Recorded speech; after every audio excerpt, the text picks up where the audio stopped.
It's the Orioles on Masson in the middle of a summer afternoon. The Red Sox and the Orioles are going to wrap up this three-game set. They have split the first two, so the Orioles with a chance to take this series from Boston. Big crowd will be on hand here trying to keep cool on a mid-90s degree game. Hi, everybody. I'm Gary Thorpe. For the Orioles, the last time that they had two series wins in a season against Boston was 1991. They've already won a series here in Baltimore earlier. If they can do it again, well, it will be today. A W will give them that second series win here at home. For the Orioles yesterday, it was Jeremy Guthrie. An outstanding performance that the Orioles desperately needed. His manager talked about it after the game. The seventh inning was the most impressive inning pitched, especially where they were in the order, and pretty solid. Well, they were in the bottom of the order, but it was a very impressive outing, one that he deserved to have.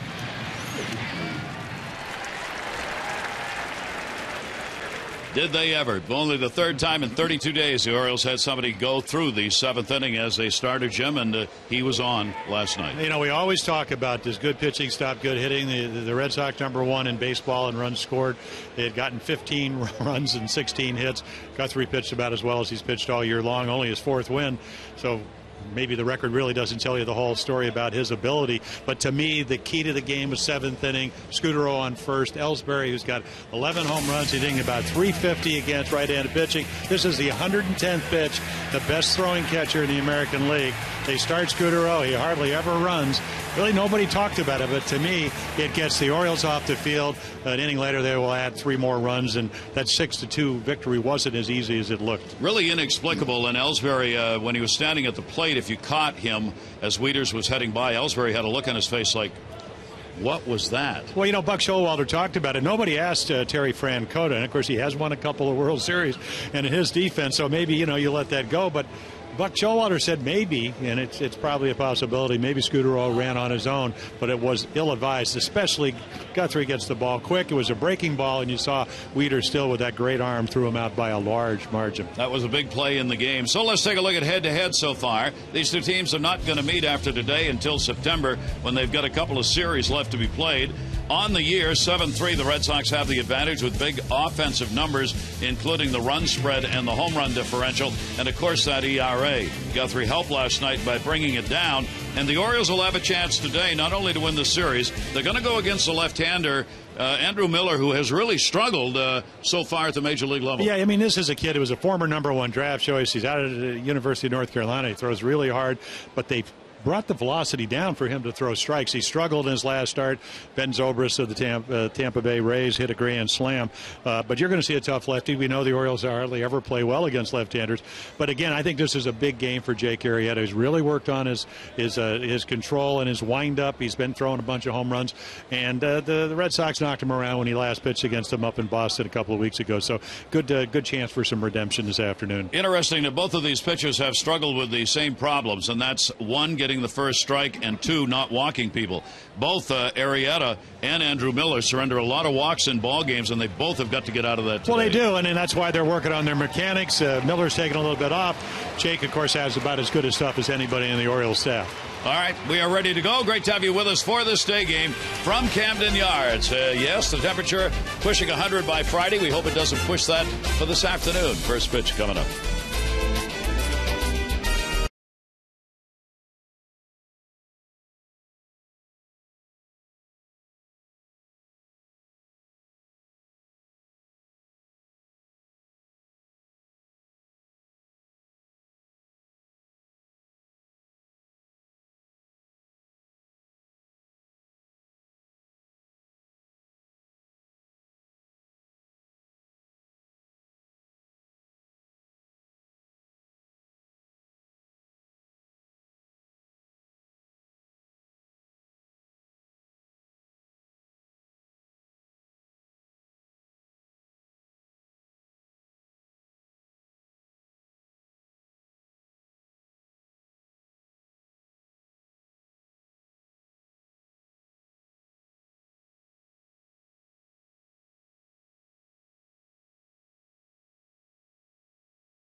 Orioles baseball on Masson is brought to you by Southwest Airlines. Southwest Airlines' new Rapid Rewards, unlimited reward seats, and no blackout dates. Yes, it is summer. Take a look at our game time temperature, brought to you by Train. Visit Train.com for an independent Train comfort specialist dealer near you. It's hard to stop a Train. It is 91 degrees. There'll be some haze and high clouds and a little breeze right now that's blowing out towards center with that humidity at 60%. And here's the starting lineup for Terry Francona's first place Red Sox, brought to you by Southwest Airlines. It'll be Ellsbury, Pedroia, Gonzalez, Youkilis, Reddick, and Crawford. Scudero, Veritek, and Navarro will get the start at third base. Pedroia's up to a career-high 17-game hit streak. And our scouting report on Jake Arrieta, well, safe at home, much better record. ERA a little bit under 5 runs at home, with 5-2 record, 4-4 on the road. Redemption, the Red Sox did rough him up, 4 1/3 innings, 5 runs, a couple of home runs, and I hope he paid attention. He saw Jeremy Guthrie change speeds, get ahead with his stuff. You saw some, and it's hard to believe, because of the ability to pitch from behind. The Red Sox maybe having a little bit of quizzical looks on their face, which doesn't happen very often. That's how good Guthrie was for the first 7 innings last night. And for the Orioles, they are back to 500 at home, 25-25 here at Camden Yards. 39 wins, 55 losses on the season, and look to take a series win. And for the Orioles this year, in their series, they have won 10, lost 19, and have tied 2. Oh, we'll see how the heat factors into this one this afternoon. It's not going to be easy out there, especially for the battery, the pitcher catchers in this ball game. It'll be Jacoby Ellsbury leading it off. Ellsbury back in center field after DHing in the first game. Ellsbury has had 4 hits and 8 at bats in this series and continues to do a job on Oriole pitching, hitting .465 this year against Oriole pitching. And that first pitch is in there for a strike. That's what Arrieta hopes we'll be seeing a lot of this afternoon. Yeah, they're trying to get him with good rhythm. He's changed his windup where he'll come up over his head. He's done that the last couple of starts to try to get more rhythm to get to home plate. You know, he has such a gifted athlete. I guess it is a hot day. It is humid, but this is Baltimore, and there is nobody. I mean, Bergeson is in great shape, but nobody in any better shape than Jake Arrieta. Running stadium, so he's prepared for the heat. 1-1 delivery. That'll be lashed down the line in left field, curving, and that will be a foul ball. Ellsbury will come back. Nolan Raimo playing left, so he's kind of over in left center, and the ball that's down the line off the bat of a lefty is going to slice away from him. Always wanted my left fielders to play closer to the line, because the ball to their left up the gap's going to usually come back, but the ball down the line just keeps going away from you. So, and we know Ellsbury can run. He leads the American League in steals with 28. 1 ball, 2 strikeout on the .314 average hitter, and the pitch is taken away against the Red Sox in a start on the 7th of July. A loss was taken by Arrieta, 5 runs on 6 hits, 4 of the runs earned. 4th start of the year where he did not go 5 innings. He's coming off a 5-inning performance against the Indians in a no-decision game. So over the last 5 starts, he's picked up a win, 2 losses, and had a no decision. There are the numbers against Boston. Yeah, I think the one number that jumps out to me is the fact that he gave up 2 home runs in his second game, then went 12 starts in a row without giving up more than 1 home run. And they have hit multiple home runs in the last 2 games. So again, some elbow problem, maybe some discomfort, but it seems like, again, he's been able to extend well enough. It's the 2-2 ground ball to second base where Andino is playing today, and Ellsbury's retired. Take a look at our Nissan defense for the Orioles. Raimo, Jones, Markakis, that's the outfield. Reynolds, Hardy, Andino. Derek Lee with a big home run last night. Craig Tatum will do the catching, as Matt Wieters will be the DH. And it is Nissan's bottom line sales event, and we're laying it all on the line. Choose Nissan.com or your local dealer today. And again, the 2 suspensions finished off today. David Ortiz, the DH for Boston. Kevin Gregg, the closer for the Orioles, serving the 3rd of 3 games. So they'll be available the next time around. Pedroia will foul it away. 17-game hit streak. 2nd time in his career he has reached that mark. He did it in the June into July streak back in 2008. And he's just red hot over this hit streak. He's been pounding the ball, including 6 home runs. Another tough play for Reynolds. Running throw. Nice stretch and got him. Well, that kept the hitting streak alive last night as he got an infield hit early on. Mark Reynolds couldn't get the ball out of a glove. It was a slider. Today it's a curveball. And there's the chopper. And again, he's streaking down the line. And it's nice to have a big target over there, Derek Lee. Boy, all arms and legs. Nice play by Mark Reynolds and Derek Lee to keep that foot on the bag. And for the first time this season, Adrian Gonzalez is going to be the designated hitter. Gonzalez coming in, having been held to a 1 for 9 so far in this series. The Orioles hope to continue to do that today to the league's leading hitter. And everybody talking about the fact that he's only gone 2 for 26 since the All-Star break, and did his participation in the Home Run Derby result in some problems with his swing. He absolutely himself poo-poos that. Says there's nothing about the Home Run Derby participation. 0-1 delivery, chop foul. And if you look at the records, which have been examined by all kinds of statistical people, it would support the way he feels. For the most part, those who participate in the Home Run Derby do not have a dip either in average or in home runs. Over the time since 2006, the numbers have been run, and in fact the average for those who participate in the Derby goes up, while the home run rate may slightly change. It's probably due to the second half of the season, tougher games, wear and tear, and it doesn't change very much for those who participate. So, but for a select few, if you're in the Derby, the second half of the season is generally about the same as the first half. 1-2 delivery, and that'll be taken inside, and a 2-ball, 2-strike count. Terry Francona said, well, he's hitting so well at 354 after the break. Now he's down to 337. He said, everybody's going to have a little bit of a slump or an adjustment. He said, I'm just not getting ready to hit. And that's watch him get back on his left foot. That's what he talks about. He did that time. He's got it up the middle. So he said it's a lack of preparation. He said everybody else could panic, but I'm not going to panic because I know my swing. And again, if you go back to last night's game, and we talked about, and this is what he did in the first inning last night, except that Blake Davis was playing up the middle, and he caught a rocket on one hop and turned it into a double play.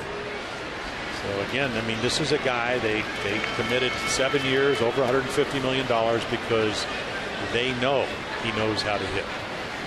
And he gets the first one off Arrieta. Here's Kevin Youkilis.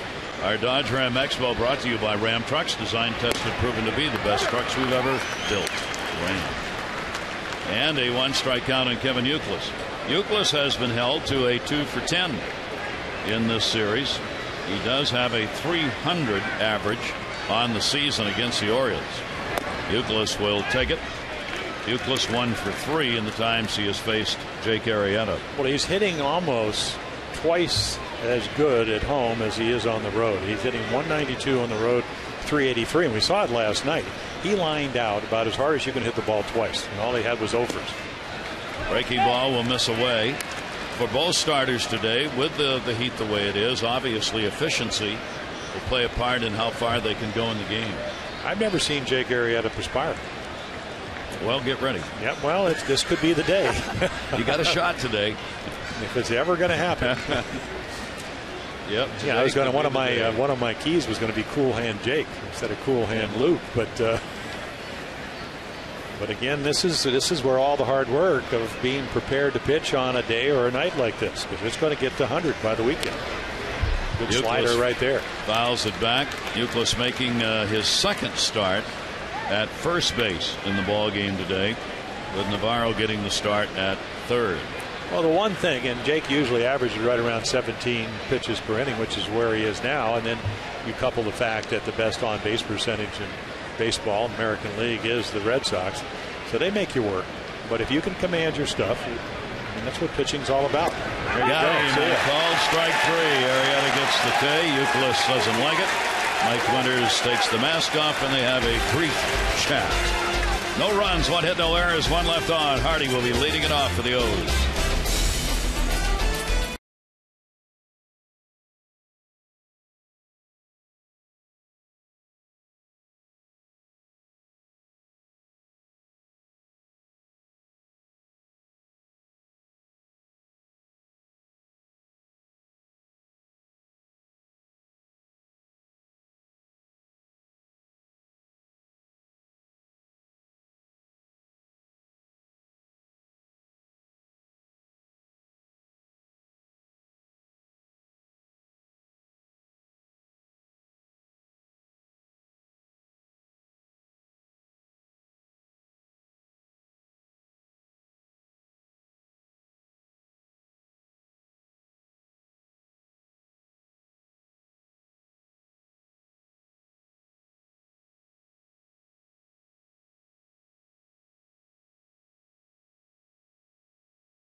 Well, for the Orioles, they hope the offense keeps on rolling as the O's have scored 30 runs in the last 4. That's the highest output in a 4-game span this year.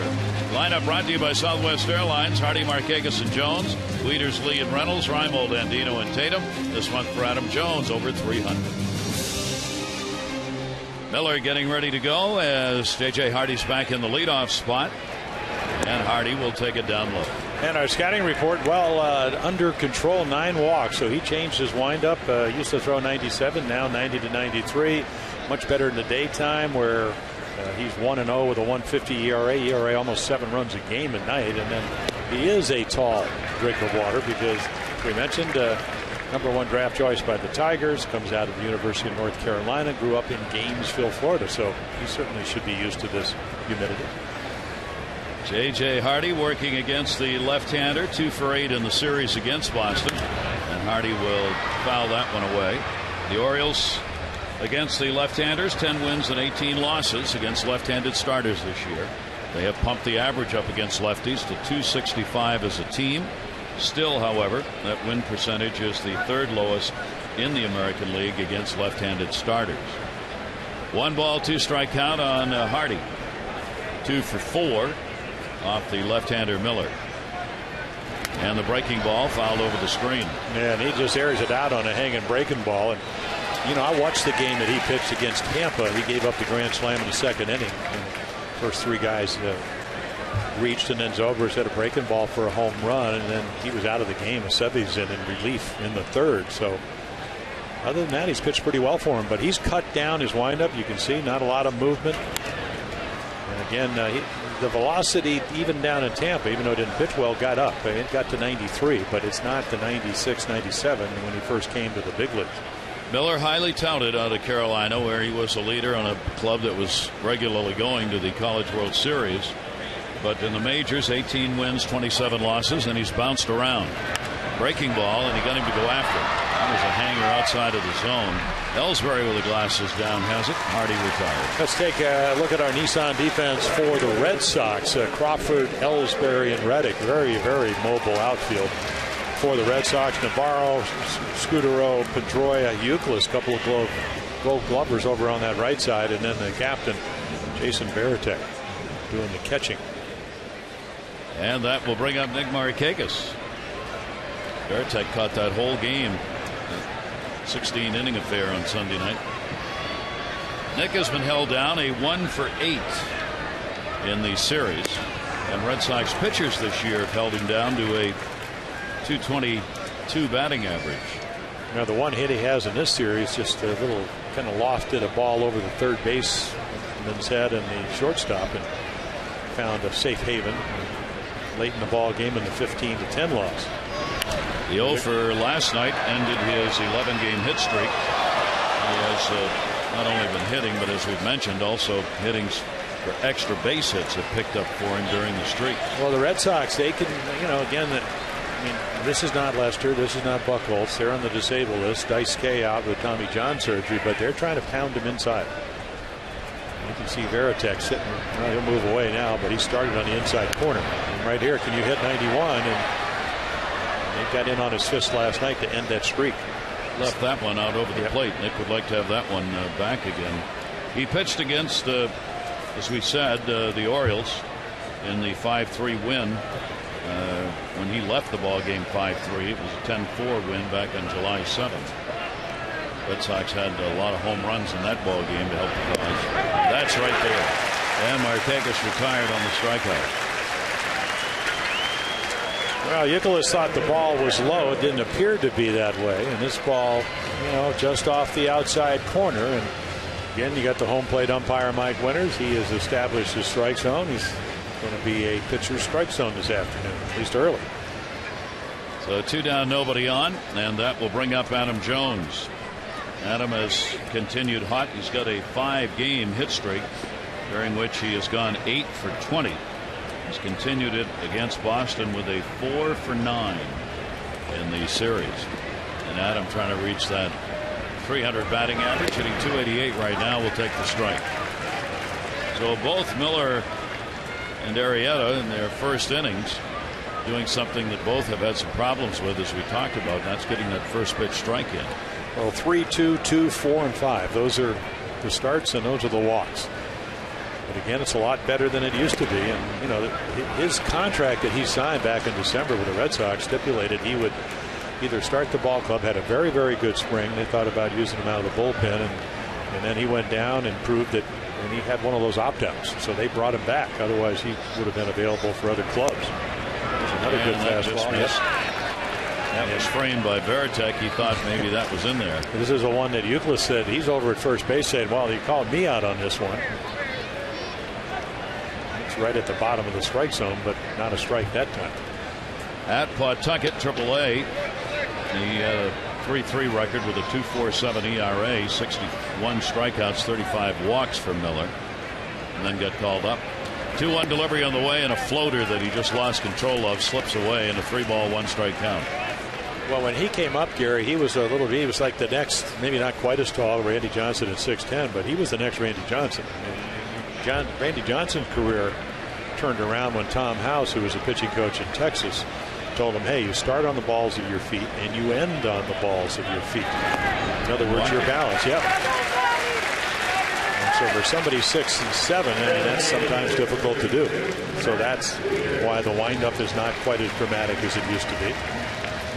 So the Orioles will get their first base runner with a 2-out walk in the first inning to Adam Jones.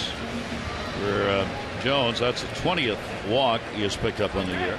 And it'll bring up Matt Wieters. Matt in that cleanup spot and DHing today, getting a break from behind the plate. Well, Matt will get an opportunity here to get a 2-out rally going. And that pitch is going to miss inside for a ball. And a little bit of Veritek and Miller both trying to figure out where the strike zone is right now. It's wondering. Yep. They're wondering, and it's wondering. Wieters, yeah, it is. We've had a couple in the same location that have gone both ways. I don't think Andrew Miller is going to earn a lot of strikes because he's going to be all over the zone. And, you know, again, just imagine at 6'7", all arms and legs, and even umpires can get overmatched a little bit, especially if you're not consistent. So Veritek's going to go out and have a word with him. For Wieters, Matt has got a 3-game hit streak coming into this ball game. He's had a very good series, a 4 for 8, 4 runs scored in this series, and an RBI. It's been a good one, and as a result, against the left-hander on the mound today, Wieters moves into that number 4 spot. Vladimir Guerrero, of course, still on the DL. Wieters has twice before batted cleanup this year for the O's. 2-0 count. Jones, good lead at first base, and a good fastball, just bore that one in. And he's also hitting well over 300 at 314. I mean, he's got as many home runs in 70 at bats from this side of the plate as he does in 220 at bats hitting left-handed. So pretty good matchup. You get his bat in the lineup and you give him a day off as far as the arm and the legs. 2-ball, 1-strike count. Gets the ball up in the air to right field. Josh Reddick making the start out there, and he's got it. No runs, no hits, no errors. 1 left on base. The concluding rubber match game. Inning into it, no score.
play contestant is Charlotte Madison from Baltimore.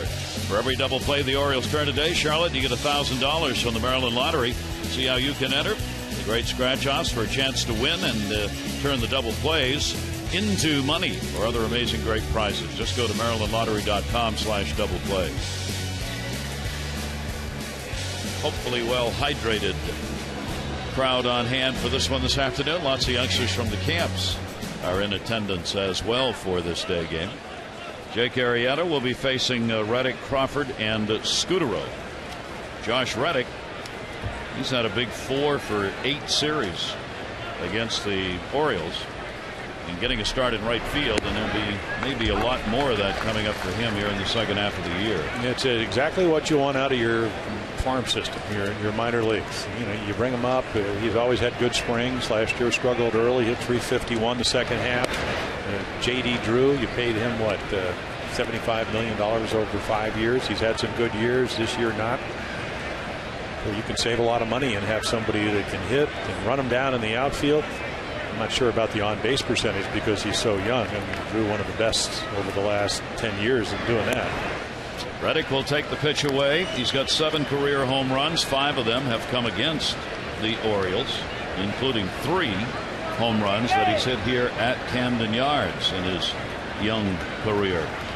Here's the 2-1 delivery, and another one to third right at him. Oh, Reynolds, who had moved over towards short, didn't have to do a thing except put the glove up, and you better get it up in a hurry. 1 down. Birdland Tradition Friday, 25,000 fans, 21 and over. You're going to get the camouflage floppy hat. You can't see it, but you can wear it. It's presented by Miller Lite.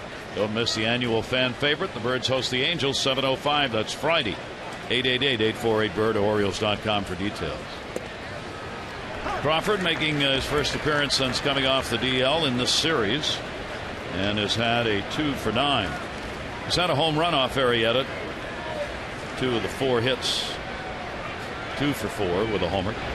And just past the glove and into center field.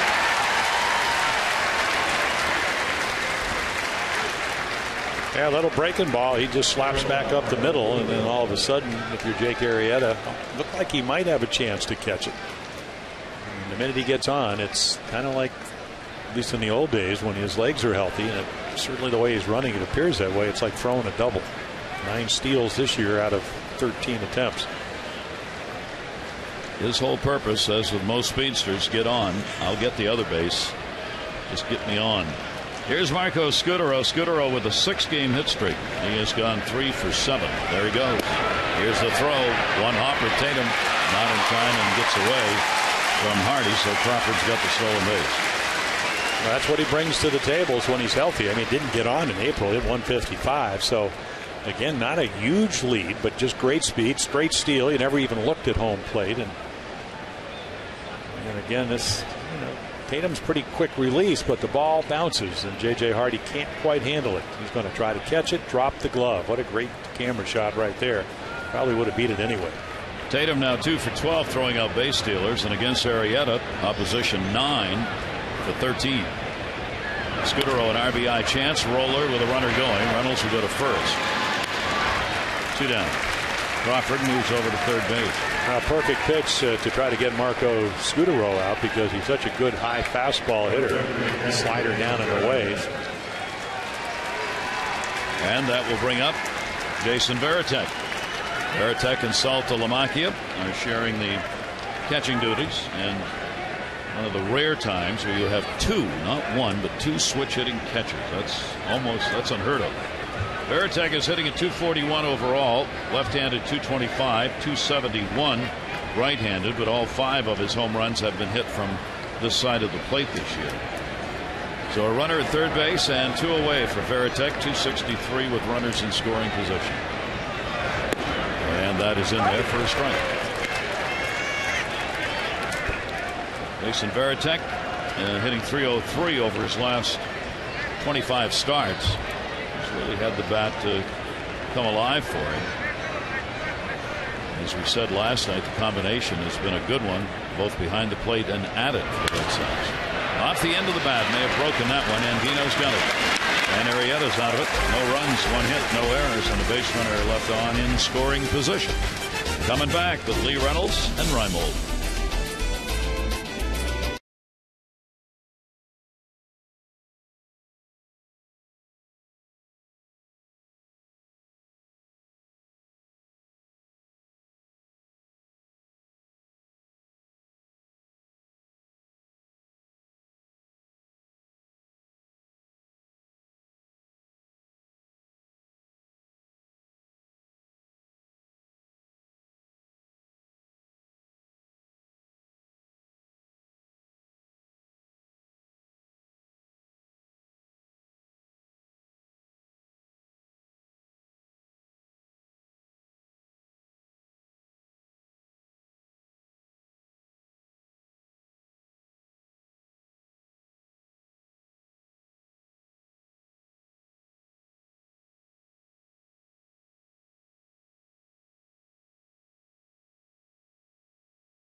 By Luna. Call today for the Luna Double. Get your second room of flooring free.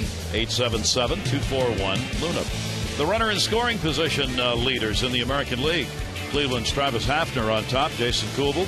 Then Miguel Cabrera. Matt Wieters at 381 and led that category for about 2.5 months. And Michael Young at 372. Those are the guys who get them home. Yeah, they just wish that respectively Hafner would stay healthy. He's been hurt. Kubel's still not back. Of course, Cabrera last year led the American League in RBIs. He's like 15 behind Adrian Gonzalez, who plays for the Red Sox.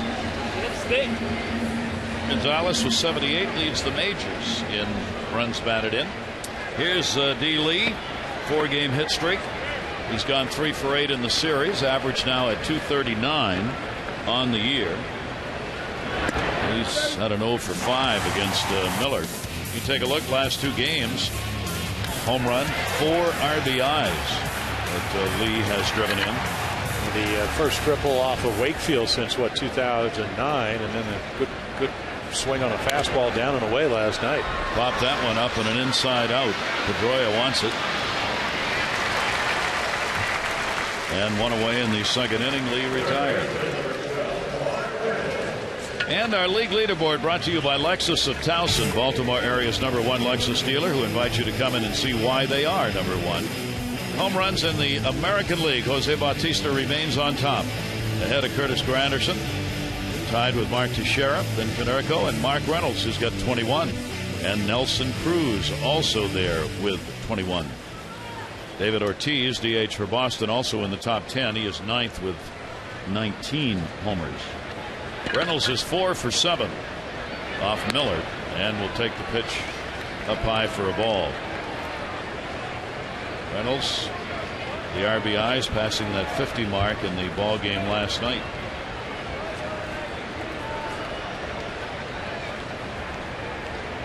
.1-0 delivery. Miller misses inside with it, and the count goes to 2-0. Yeah, you can see again for him. I mean, he can be wild inside the zone and still be effective, again, because of his stuff. But Varitek's sitting away. He's missed by a couple of feet inside, so pretty much give him the glove down the middle of the plate. Probably won't end up there. Reynolds hitting .205 off left-handers. He only hit .218 against lefties last year. Well, 29 hits at home, 21 for extra base hits. Now, that's exactly what they thought he would do. Pretty much where they thought he'd be. Here's a 2-ball 1-strike count. Interesting note in Baseball Reference that they went back and looked at all of Major League players, those who have home runs, walks, or strikeouts. Those 3 things that constitute 45% of their career at bats. Reynolds is in the top 10. He is 7th in that department. with the percentage of his at-bats being one of those three things: a walk, a strikeout, or a home run. Mark McGwire is the all-time percentage leader, up near 50%. His at-bats were one of those three. 3 ball, 2 strike count. And Reynolds will draw the walk. There you go. He's going up the ladder. Continue. That is the second walk surrendered. This one comes with 1 away and Reimold up. Nolan Reimold's getting his at-bats as promised by his manager. He's been doing it in the role of a DH, where his career numbers continue to be very good, hitting around 280 as a designated hitter. In this ball game, he's out in left field, and he's got a 1 for 5 off Miller. Reimold 268 off lefties, 214 off right-handers. And Miller, you're seeing the Miller that other teams and the Red Sox have watched over the years. This is the kind of thing that happens to him. Cruising along, and the next thing you know, the strike zone disappears. Yep. Well, they've done everything they can. I mean, there's Kurt Young, came over from Oakland to be the pitching coach this year. Just try to cut it down, make it a little bit more concise. And maybe a part of that story is told in the fact he has a much better chance of getting you out if there's somebody on base than when he's in the full windup. Average against him when the bases are empty is 347. When somebody's on, it's 260. But his windup is almost like the stretch. Yeah. You said, I mean, he starts with his feet way in front of the pitcher's rub. I mean, there's very little movement. Doesn't really allow you. I mean, that's what the windup's supposed to do, get you free and easy. But again, it's always, and again, he's pitching at what, 89 to 92, occasional 93. He used to pitch in the upper 90s, and that's why, of course, you're #1 draft choice. That's why you're rushed to the big leagues, because somebody figures they can fix you. He's now walked 11 batters in his last 9 innings. Well, I went through that, and for a tall guy, I wasn't quite as tall. I'm 6'3.5" to 6'7". It's your release point. You got to figure out where it is. You can see, obviously, I mean, there's a little bit extra. One's 87, one's 89, one's 93. It's hard to sync everything up. So the count goes to 2 balls and 2 strikes on Reimold, with Reynolds on at first and only 1 down, as the Orioles try and get to him here in the second inning. Not a big lead at first, and that's way up high. And the count goes to 3-2. And Varitek kind of disgustedly throws the ball back, because he's seen this before too. And he's not going to bother to go out.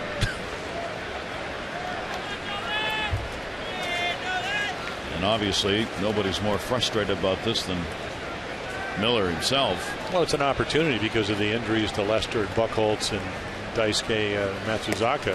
He's just not taking advantage of it. No, he's walked 2 in a row with 1 down. Orioles get something going here in the second inning. 3 walks in the ball game.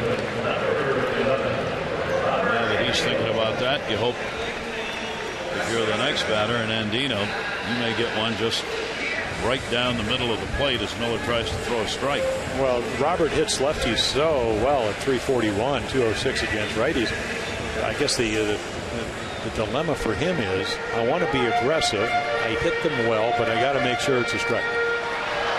But usually when a guy's hitting 341 against left-handers, he's getting strikes to hit. Red Sox double play depth with 1 away, in at first and third. Navarro at third, Youkilis at first.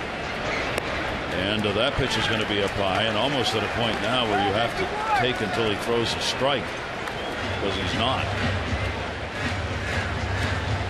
1-0 count. Well, you can see him falling off. He's falling off towards their dugout.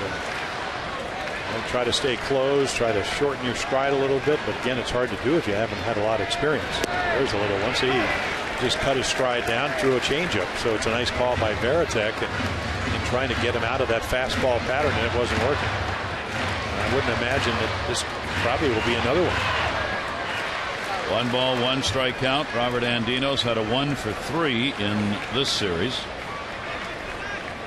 They'll back up in the infield. Here's the 1-1 delivery in the dirt, and a 2 ball, 1 strike count.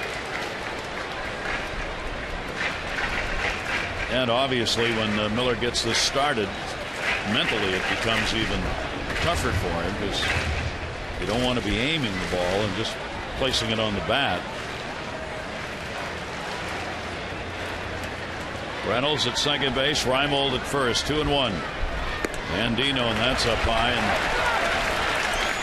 Miller falls behind 3-1. Well, Gary, you could see that he's trying to make adjustments. I mean, when he comes to the set position, because he's in the stretch now, you're going to see him tuck his front shoulder.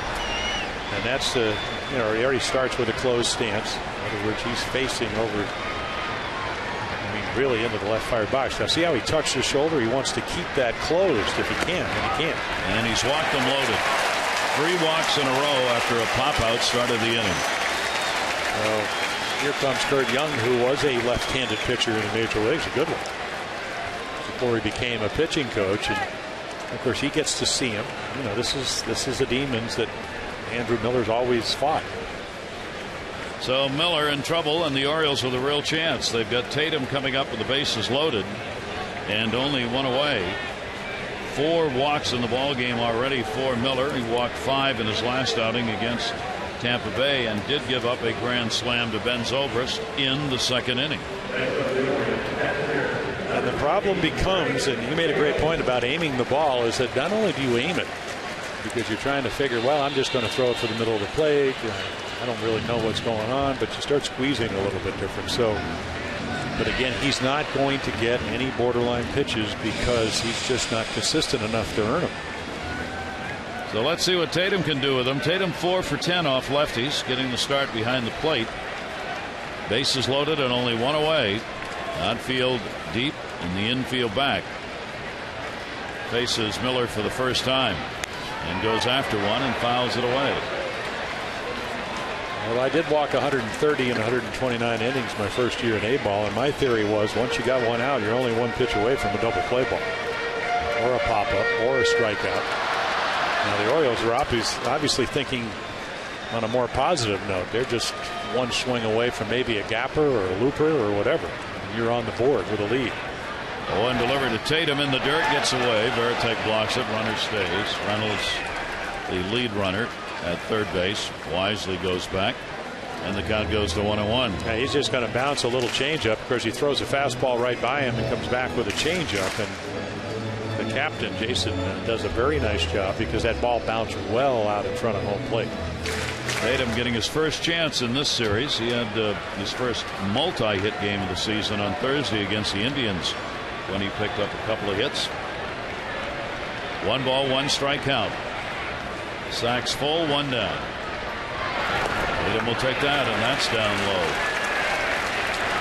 Well, this is a veteran catcher at 39 trying to steer a youngster through a turbulent time, but they're not getting the fastball or the changeup over. Terry Francona saying, well, we're going to get Lester back on Monday. Buchholz is playing long catch with a bad back, and Dice case finished for the year. 2-1 delivery on the way. Tatum will foul it away, and a 2-ball, 2-strike count. As Buck Showalter said, and I talked with him yesterday about young pitchers, he said when you get an opportunity, he called them precious innings, and they're not going to last forever. And if you don't get it done, someone else is going to be given the chance. And Miller is in that kind of a spot right now with the Red Sox. 2-2 delivery. Tatum fights it back into the screen. Well, see, the problem is if you're a #1 draft choice and you throw 95 to 98, which is what he did when he came up, people figure, okay, well, eventually you'll get rhythm. You'll be able to grow into your body. But now it's about 6 or 7 years later. You're throwing 87 to 90. You can't command your pitches. Pitch count is up. You're going to have to, every time he pitches, probably go to the bullpen. 2-2, and there's the off-speed breaking ball, and that's 3 foul balls on a 2-2 count by Tatum. And again, for a young kid, again with a plus arm, he's probably always going to get a chance. It just may not be with the Red Sox because they're about winning. And he'll be out there today because of injuries. But long term, I can't imagine. They're not going to have this. Yeah, we saw Kyle Weiland last night. I mean, the second major league start. Pretty good feel and touch for a young pitcher. Here's the 2-2 again. Tatum goes to second base. It's what they needed. There's one. Scudero.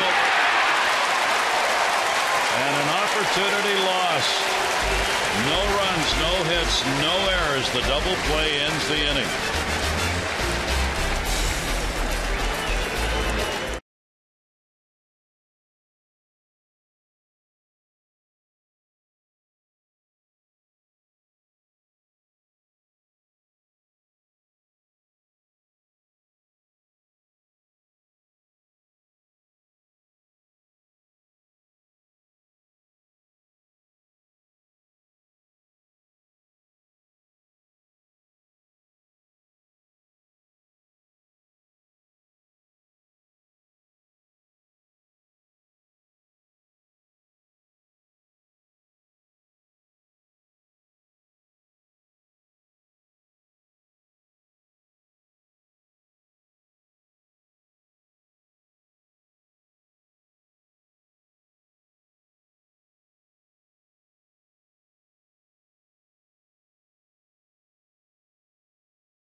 Baseball on Masson is brought to you by Southwest Airlines.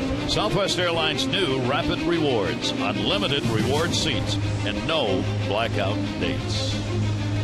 So Miller works out of a real jam, and the Orioles lose a big opportunity to get on the board with the bases loaded, one away, and no runs in. And we'll go to the third inning. Third baseman Navarro. Emiko Navarro getting his third start at third base. He's played all over the place. Shortstop, second base, right field, left field, center field. And he was playing at Pawtucket in AAA. He was called up on the 30th of June and has had a couple of starts in left field with a big club. Only time he's ever played in the outfield in the majors. And now getting a start at third base today. Navarro will take it for a strike from Jake Arrieta, who has walked none and struck out one. And the 0-1 outside for a ball, 1-1. Yeah, Rick Adair, again, we talked about, and Jake has talked about it, the mechanical adjustments, not only when he's struggling, but even before, trying to get, again, just a much more rhythmic windup. So that's why he's going up over his head now. And try to get down the slope to, there's another good slider. Rick Adair was talking about yesterday. He said there's three things that are important about pitching. Alignment, in other words, your alignment as far as home plate is, your posture, that's how you start, and then the rhythm. And that's why, again, if you pump your hand, maybe you get a little bit more momentum going down towards the hitter. 1-2 delivered to Navarro. One after one up in the strike zone. Tatum. Reynolds come over, no play. So he used to start, when we talked about Jake, he started with his hands, and now all of a sudden more rhythmic and get down. Try to get over that front side. His problem has always been, since I've seen him, and people that I talked in the minor leagues, sometimes the stride gets so long he actually recoils. He'll come back.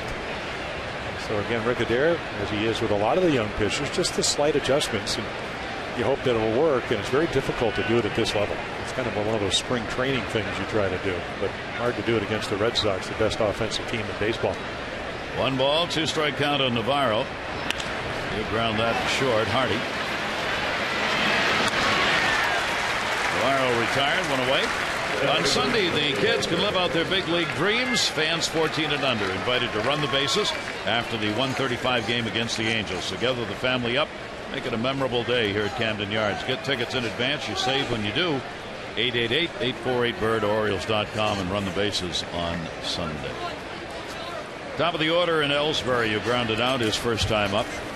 Oriole young pitchers like Arrieta getting a chance here to prove themselves in the second half.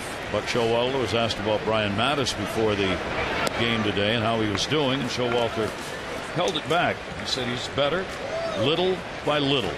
So slow progress for what they're doing with Brian Mattis. They've got to get him back up here to work. They intend to. And he'll be given another shot to work here. Zach Britton is the only pitcher, like Showalter said, who right now probably is going to have to be shut down in September. And Jim Johnson clearly is going to be given a chance to start if that's what happens. Yeah, Buck said he would love to get him as Mark Connor, who started out the year as a pitching coach, get him 3 or 4 starts before the season ends. Oh, a good curveball right there. Excellent. Buck said today that he wants Johnson to know at the end of the season whether or not he's leaving as a reliever or as a starter regarding next year. If, of course, he's still with the Orioles. There's a lot of interest in him in the trade telephones, but he doesn't want him leaving wondering whether he's going to be a starter or a reliever. So he said we'll see what happens, but he's going to get some starts here before this year's done. Or at least that's the plan. All plans can be changed by a million other things. 1-2 delivery, and he got that one. Jacoby Ellsbury way back in right field, and goodbye home run.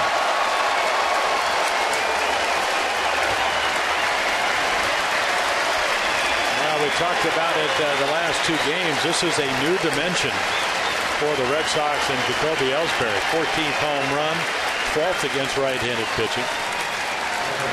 And when he comes in, 338. This is why you don't run last night with him at the plate with Guthrie at 109 pitches, because of this capability. The most he had ever hit in his career, Gary, as you know, is 9 home runs. Now 14 of them. He just continues against Orioles pitching. That's his 2nd home run against the Orioles this year. His 4th home run lifetime in this ballpark. And he's now got a 29-game hit streak against the Orioles. Well, Daniel Cabrera was the first Oriole to serve up a home run to him. He was on a curveball. And I figured, this is just a young kid. He's a speedster, which he still is. And he just sped up his bat. Well, he's learned to hit the fastball. Red Sox now have had 66 home runs on the road this year. They are well ahead of everybody in the majors in that department. Here is Dustin Pedroia, grounded out his first time out. A good play made by Reynolds. So the 1-0 lead goes to the Red Sox on their 3rd hit of the ball game. 18th home run surrendered by Jake Arrieta. 11 of those have been hit by left-handers. 2-1 delivery and a good off-speed pitch that he chased. 2-2. Yeah, that's what he did in his last start against Cleveland. Really, Sizemore would hit a home run off him, but I mean, he threw curveballs and fastball counts all afternoon or early evening. But again, at the end of the day, they hit a couple of home runs, and that was the difference. But solo home runs usually don't beat you. 2-ball, 2-strike delivery on the way. And Pedroia reaching again. Fouls it back. Well, that's why I call him a pest, because he's able to foul off quality breaking balls. I mean, that's about as good as you can throw a slider, and he just put it in the seats. Sees more pitches than anyone else in the American League by doing that sort of thing. And also, as a result, he's got a streak going of 29 consecutive games in which he's reached base. That's the highest of his career. And another chopper. Reynolds being tested. Nope. That's going to go foul. Well, I found it interesting. He won the game on Sunday night in the 16th inning. Had a key 2-run double off the right field wall and a real good pitch from Mark Worrell, his first batter he faced in the American League, coming up out of AAA Norfolk. And he said it's pretty simple. I just try to get the good part of the bat, barrel up the ball, and hit it where it's pitched. And if it's down and away, that's what I do. I hit it to the right field. And you mentioned last night he's got 6 home runs in the month of July. Came in hitting over 400. So a rare for a little guy. A combination of contact and power. Pedroia, second in the league in homers in the month with 6 in July. And against the Orioles this season, he has hit 3 home runs, and one of those coming off Arrieta. 2-ball, 2-strike count. He reminds me of a guy that was playing shortstop when I got here, and that's Louis Aparicio, a Hall of Famer, and he would go to play with the Red Sox. Louis was not a big guy, but he had a very, very good bat and a quick bat. That'll go to Hardy. 2 down. A few ground ball outs being recorded by Arrieta in the ball game, and that'll bring up Gonzalez. Adrian Gonzalez with a single, his first time up. He's now 4 for 5 with a home run off Arrieta. 4 for 6 rather in the times that he's faced him. Well, we saw last night with Jeremy Guthrie what he was able to do with the Red Sox is get inside. When he tried to do it to Saltalamacchia, hit a home run, but he got in with the slider. Jake Arrieta is much more comfortable on the outside corner to lefties, and they know that. With video footage that you can be able to look at, they pretty much know he's going to stay down and away with all his pitches.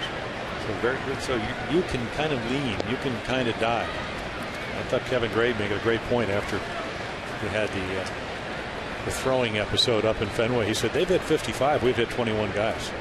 That's the most in the American League. The Orioles don't pitch inside a whole lot.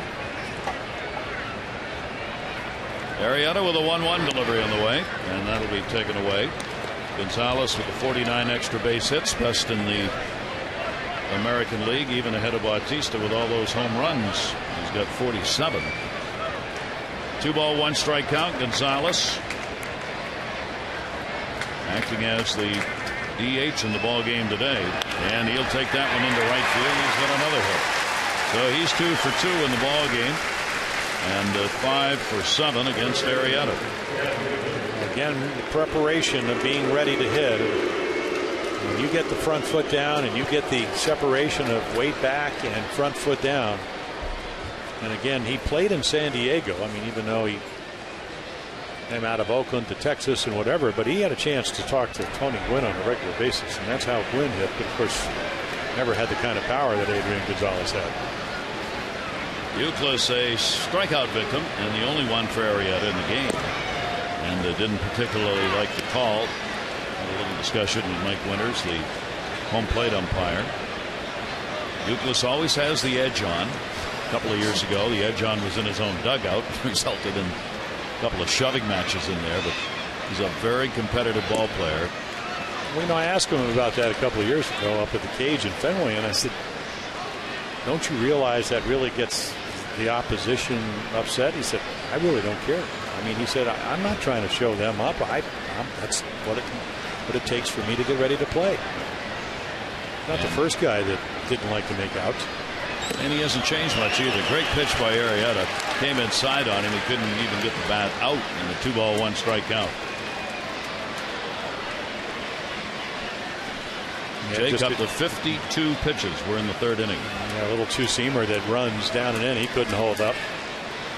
He's looking out over the plate. Gonzalez on at first base, held by Lee. Lucas will take it. That's a called strike. Doesn't like that either. So he and Mike Winters are in a little tete-a-tete here in the first two at-bats. Well, it is the knees. Now, that ball's probably a little bit lower. You could just see Craig Tatum bring that up, but the strikeout wasn't low. This one was probably under the zone. He's just going to have to become a low ball hitter. Tatum sets up away, and that will be popped up first base. Lee, and couldn't get over there in time to get set, or he might have had a play on that. Yeah, I'm not sure he really saw it very well either. No. And as you mentioned, hazy afternoon, and of course you got to find right there, looking for it, and then feels the rail. Youngster, the southpaw. I think he got more glove on it than Derek. Yeah, well, once it gets over that railing, it's up in the fandom. 2-2 strike count on Euclid. And a roller to short. Hardy. One run, couple of hits, no errors, one left. The home run by Ellsbury is 14th, gives the Red Sox the lead.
the Orioles Great Team Shop. It's located here at the ballpark on Utah Street. Redesigned with lots of merchandise, more than ever. Hope you'll stop by. It's open every O's game, 10 a.m. to 5 p.m. on non-game days. And it can be official on-field apparel or retro designs or toys on hand. You can get them at the Orioles team store. 1-0 lead. Andrew Miller worked out of the bases loaded jam in the last inning and will go back to the top of the order as Hardy will lead it off. Hardy flied out to center field his first time up. Bottom of the third inning. Orioles still looking for their first hit. All of their base runners have been the 4 walks he surrendered and misses with the ball. Effectively wild so far. 274 lefties, 279 righties for Hardy. Consistent against both. 1-0 delivery. Bore that one down and in on him. 1-1. Yeah, the one thing about Jason Varitek, he's going to force him to use all his pitches because he hasn't really commanding any one. You know, there are days when you just throw the fastball, maybe a changeup, and see if they do anything with it. But today it's all pitches, even though he's wild with all of them. That's the third. Navarro. Reynolds had one of those earlier, and Navarro got one. Just stay in place with the glove up. Well, again, just like Jake Arrieta did, you know, 2 down behind the count, 2-1, you need to throw a strike, and Hardy hits it about as hard as you can, and that's why they have, when you pitch, you have 1 guy in front of you, the catcher, and 7 defensemen. Nick Markakis called out on strikes, the only strikeout that Miller has picked up. He's got only 14 strikeouts in the 27 1/3 innings he's worked this year. And Markakis will take it for a strike. Orioles will get the day off tomorrow, and then the Angels are going to be coming to town on Friday, Saturday night, Sunday afternoon. Alfredo Simon, Irvin Santana will kick the game off. The starters on Friday. Brad Bergeson, Joe Pinheiro in game 2, and the Sunday game, Jeremy Guthrie against Tyler Chatwood. Yeah, Chatwood tried to beat the Rangers, stopped that 11-game winning streak, and that didn't happen. They beat, as Alexi Ogando won his 10th game, they beat the Angels 7-0 out of Anaheim. Pretty impressive team. 12 in a row now. 5 shutouts in that 12-game winning streak. Here's the delivery to Markakis. He'll take that to right center field. Reddick. 2 down. End of note, speaking of that, Rangers have allowed over their last 6 games only 2 runs. The last time that happened was the Orioles in 1974, over that long a span to give up that fewer runs. Jeremy Hellick's in Tampa Bay, 7 innings, 2 earned runs Tuesday against the Yankees, the first rookie this year to beat the Yankees. And for Jeremy Guthrie, the win that he got last night against Boston, 13th in 46 decisions in the division. He's 29-28 outside the division, 13-33 in the division lifetime. So if the phones are ringing, Jeremy Guthrie trade-wise, let it be the National League or the Central or the West. Or go to one of the better teams to keep beating the Orioles in the American League East. No. Well, then he's got to pitch against well, you know, Sabathia, they signed him for $154 million or whatever. He couldn't beat the Yankees. Now he's a Yankee. 1-0 delivery on the way to Jones. Showed bunt. Will take it away for a ball. And a lot of it had to do not because he couldn't pitch, was because of the fact that the team he was pitching against were better. You don't want Guthrie coming back pitching against the Orioles any great number. Oh no, I'm not saying that. No. But again, if you could get a premium player, I think, you know, it depends. 2-0 delivery, breaking ball in. Well, he certainly, if teams are interested, and clearly they're looking, he certainly didn't hurt his cause in the ball game last night. He pitched up to his capabilities against the best. I mean, the Red Sox are the only team in baseball that have over 500 runs this year, 516. Here's the 2-1 delivery, Jones, and behind on a fastball. He walked his first time up, asking Winters if it was a strike or not.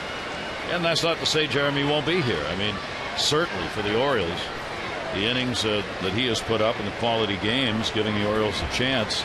He's going to pitch like that in the second half. Obviously, it'd be an enormous help to the O's.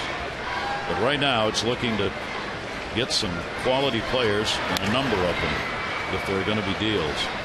Fouled away and a 2-ball, 2-strike count. The Orioles have just bereft of help in the minors. It's not there. power arms and position players. I mean, good position players. Major league quality. 3 to 5, yeah, 3 to 5 tool players. Not too many of those. Jones with 2 down and nobody on. The 2-2 delivery. Breaking ball. This Red Sox team, they are looking. There's no question. Story in the Boston papers today. J.P. Riccardi, who's an assistant to Sandy Alderson with the Mets, he was in Portland taking a look at the Double-A team of the Red Sox. Red Sox seem to be interested in Carlos Beltran and Jose Reyes. A bat and a shortstop. He's got another bat, and he'll walk him again. No, that's 5 walks in the ball game. No hits. He's had 3 full counts today. Yep. Well, the Red Sox got a pretty rested bullpen, so I'll be using them. Pitch count right around, what, 58 now. And here is Matt Wieters. Bat flied out to right field his first time up, as the O's still looking for their first hit off this left-hander. All of those full counts Miller's gotten to today have all ended up being walks. Jones on at first with 2 down. Wieters continues to put up real good numbers against the East, hitting .306 within the division and .286 against Boston. And Matt's taken on some tough pitching in the American League East and done a good number with it.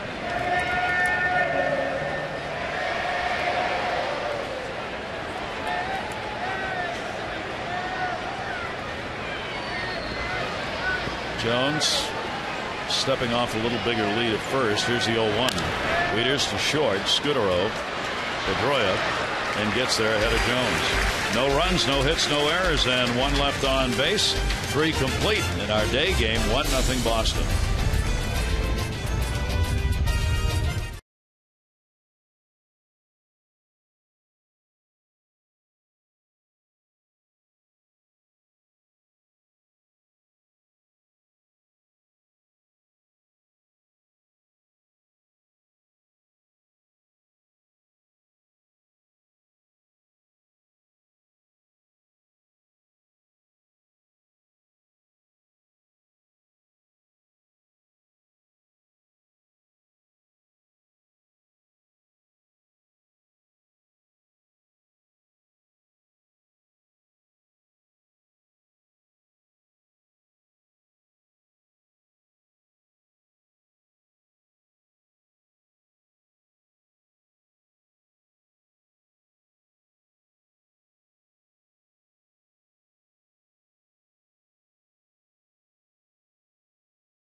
Town. Howie Kendrick leading them offensively with the average 8 home runs, 30 RBIs. Their pitching's been outstanding. The 3rd best ERA in the American League. However, they are 1-4 since the All-Star break, and the way Texas has been playing, they cannot afford to slide very much.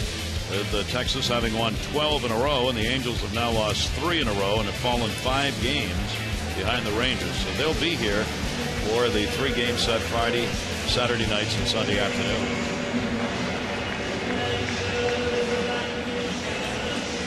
Alfredo Simon getting ready for next year's interleague play. Simon will be something wrong with that picture. Isn't Felix P.A. supposed to have the bat, and he's the hitter? Are you going to tell Simon that? Yes. I'll make a suggestion. I'll be right up here watching. And then you got Luke Scott. Here's Josh Reddick. And the breaking ball by Arrieta's in there. So through 3, a run on 4 hits, 3 left on by the Red Sox, zeros for the Orioles, and 4 left on base. All walks, big double play, second inning. Orioles loaded him up with only 1 away with 3 consecutive walks, and Tatum hit into a double play to end the inning. Arrieta's going up the home run to Ellsbury in the 3rd for the run. Reddick lined out to third base his first time up.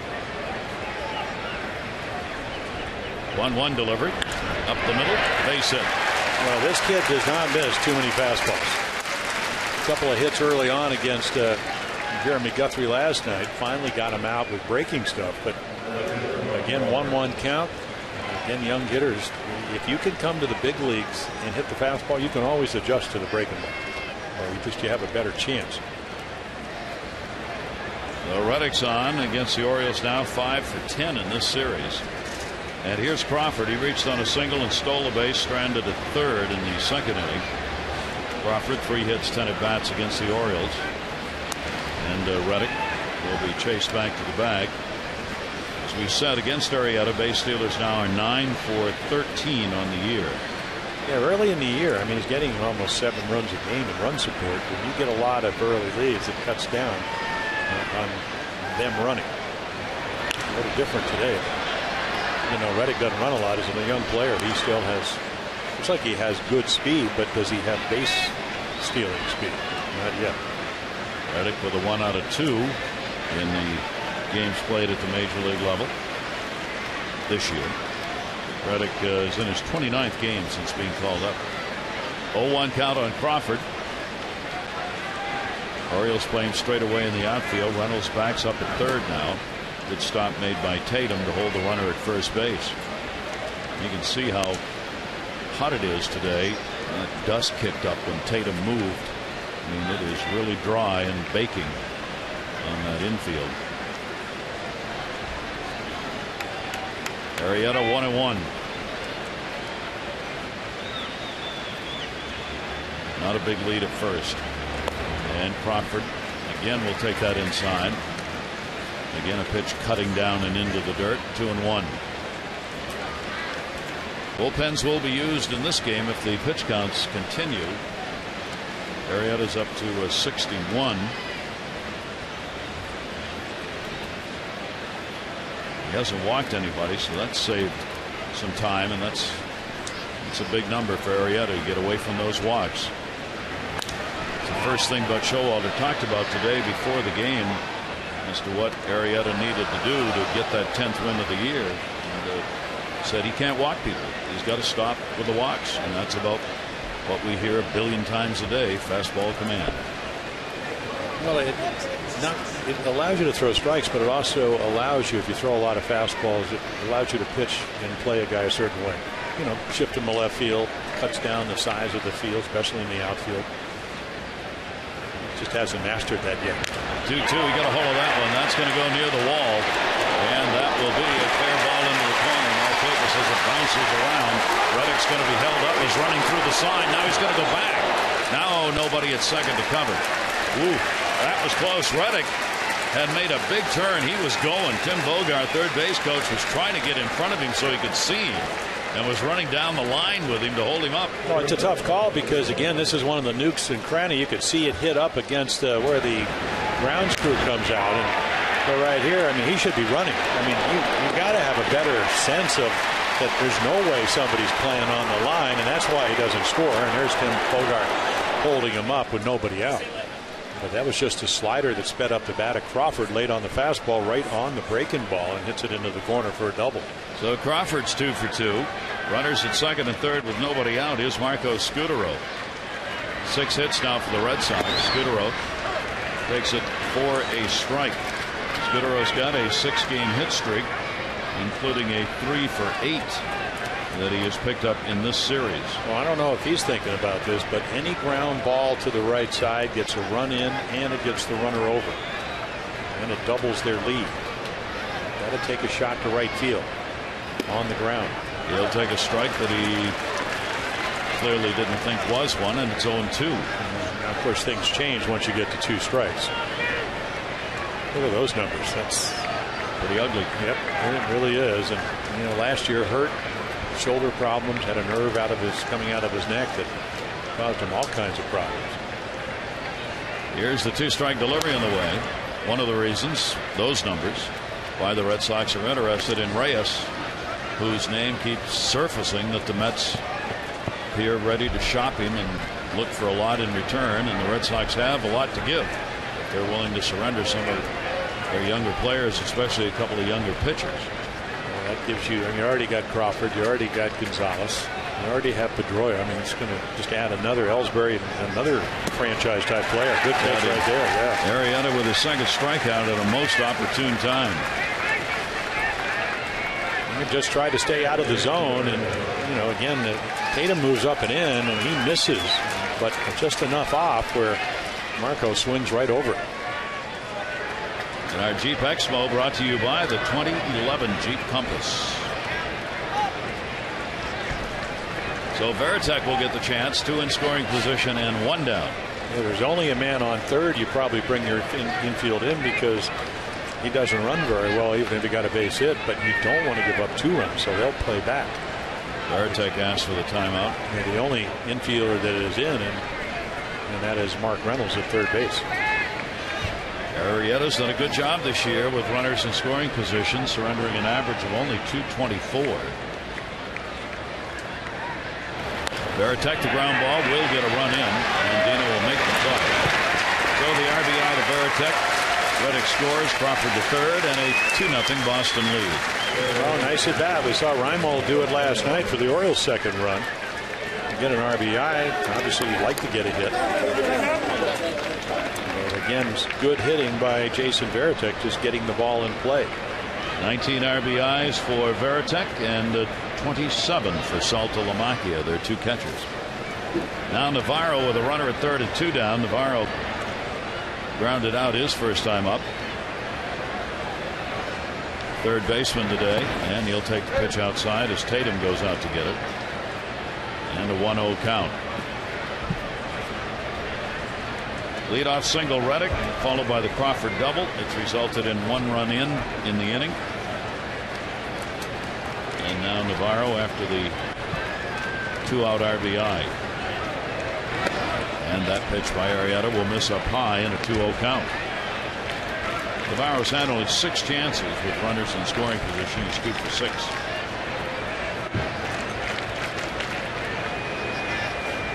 Super utility player for the Red Sox, as we mentioned.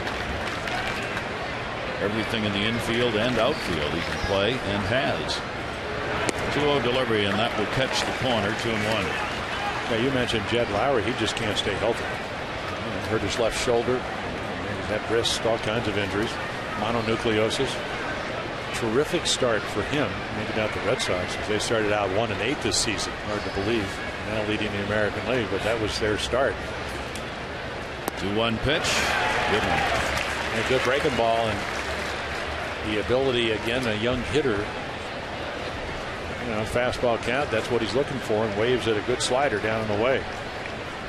Amico Navarro coming out of the land of shortstop. San Pedro de Macorís in the Dominican Republic, where at one point they had 6 major league shortstops playing at the same time from that same small city in the Dominican. Here's the 2-2 delivery, and swung on and missed. Arrieta, good job. Could have been a lot worse. Gets the strikeout, a run in on a couple of hits with a base runner left on at third. Carvel's dishing it up. So get it up here, please.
by AT&T Rethink Possible, and by Nissan. It's Nissan's bottom line sales event, and we're laying it on the line. Visit ChooseNissan.com or see your local dealer today. Navy shipped the USS Torsk submarine, docked in the museum area in the Inner Harbor, available for tours. Great day to be on the Inner Harbor eating ice cream. Here's Derek Lee. Which you'll probably get around to. There's never been a day that wasn't good for eating ice cream. Well, plus it's cooler in here. Huh? You know, when the temperatures are getting close to 100, not only do you want the ice cream, you want it's cool. They don't, air conditioning. You have to eat faster. That's never been a problem. No. You're a legend. No. I walk by there. I walk around the corner, right by your ice cream store. You live right above it, and they go, God, Gary's in here all the time. You get to work with him. He's such a nice guy. They do say that. I have to admit that. Of course, they lie, but I give them money. I saw you dozing. I mean, the other day they weren't even open, and you were asleep. You got to get there early. Yeah. You don't want to miss out. Get that first scoop. Here's the 1-2 delivery, and got him. Lee. That strike zone, especially on the outside to right-handers, has been a little wide. Consistent, though. The kind of day, I mean, again, it's been a wandering strike zone, and, he thinks it's off the plate. We've already seen a number of hitters look it back. But again, this is Terry Francona will tell you this because they won a couple of world championships over the last 5-6 years, but this is a grind-out type of game. It's unpleasant. It's hot. It's a day game. You're not used to playing the middle of the week. But whoever wins is going to win the rubber match. And the Red Sox know how important this game is because they're trying to get to the postseason. Reynolds will foul that one away. Red Sox a game and a half up on the Yankees. Mike Reynolds drew the walk his first time up. 3 hits last night. That would tie a season high for Reynolds and would be the first 3-hit ball game this year here at Camden Yards for him. And Mark hitting a 227 will take the pitch away. He also questioned a couple of calls on him. He did draw a walk in the at-bat in the second inning, but got it after the 2 strikes had been registered. 1 ball, 1 strike. And Miller's up to 94 miles per hour.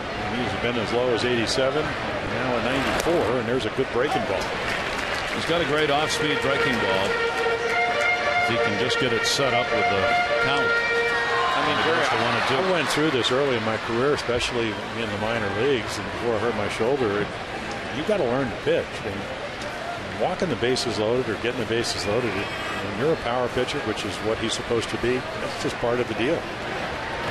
Everybody else may be panicking. Right there, just a high heat, and you get 92. So he's tough to hit because he's not consistent, and the ball's running and moving. He's using changeups, he's using curveballs, and he's using 5 heaters.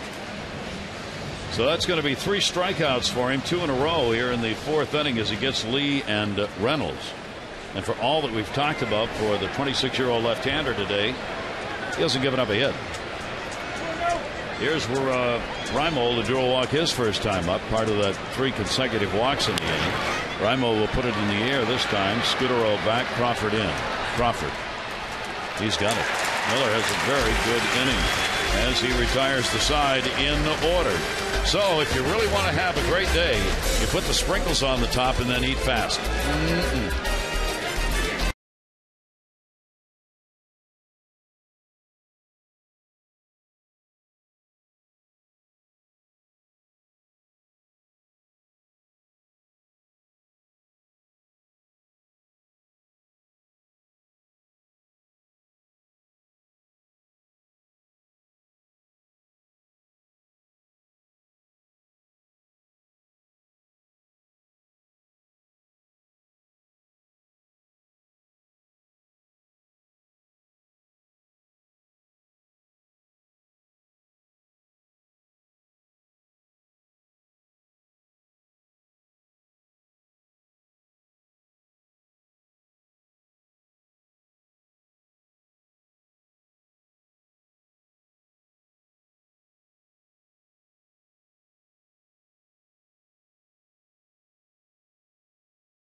Won the state of the Orioles. What do you say to the fans who are being asked to wait again? Is it another rebuilding process?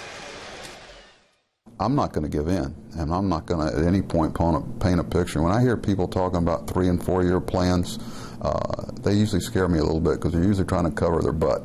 And, I'm more of a let's grind the heck out of today, see if it gets us closer to where we want to be, and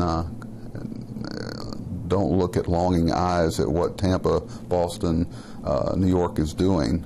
Do what it takes to solve the problem. I'm not into treating a lot of symptoms. I'm more about trying to solve the problem. He does get to it, doesn't he? And the discussions with the players that are held behind closed doors get to it even. Well, the one thing he was, you talk about Buck Showalter. You used to always talk to Lou Piniella. I said, Ellsbury, and that's caught by Andino. I'd say, Lou, where'd you learn how to manage? Who taught you that? He said, well, Billy Martin. If you talk to Buck Showalter, he said, Billy taught me so many things, and things that he told me and made me aware of early on haven't changed. And the one thing about Buck Showalter, obviously he's not happy with his team. I think he's been very supportive. I mean, he has been very patient with this group. Yep. But he doesn't miss anything. And it's going to change. It may not change as fast as we like it. And I know that I was spoiled because I played on not only one of the best teams for 20 years, but one of the greatest organizations. This organization will get better as long as he's here.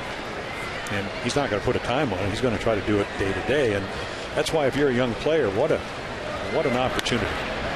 Because if you're not performing, you're going to get an opportunity to come back up here and become a major league player and then help them get to where they want to go.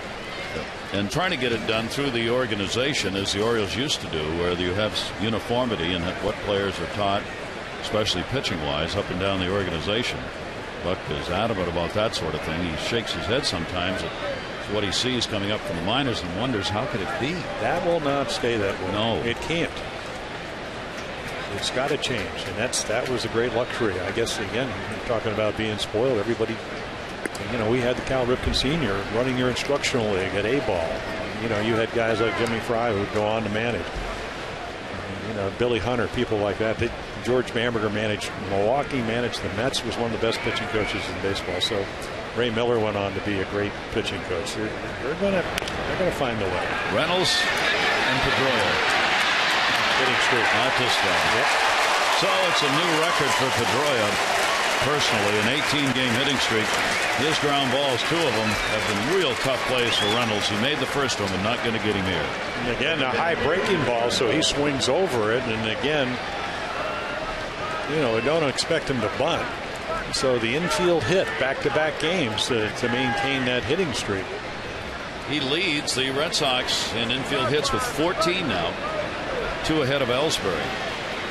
And Gonzalez coming up. He's already picked up 2 singles in the game. The designated hitter had gone 1 for 9 in the first 2 games. He's 2 for 2 in this one. And that'll be hit number 7 off Jake Arrieta. Now he's got to keep an eye on Pedroia by throwing over, at least to start, as Pedroia will take off given the chance. Pedroia's got 17 stolen bases in 20 chances. Second on the team to Ellsbury with 28.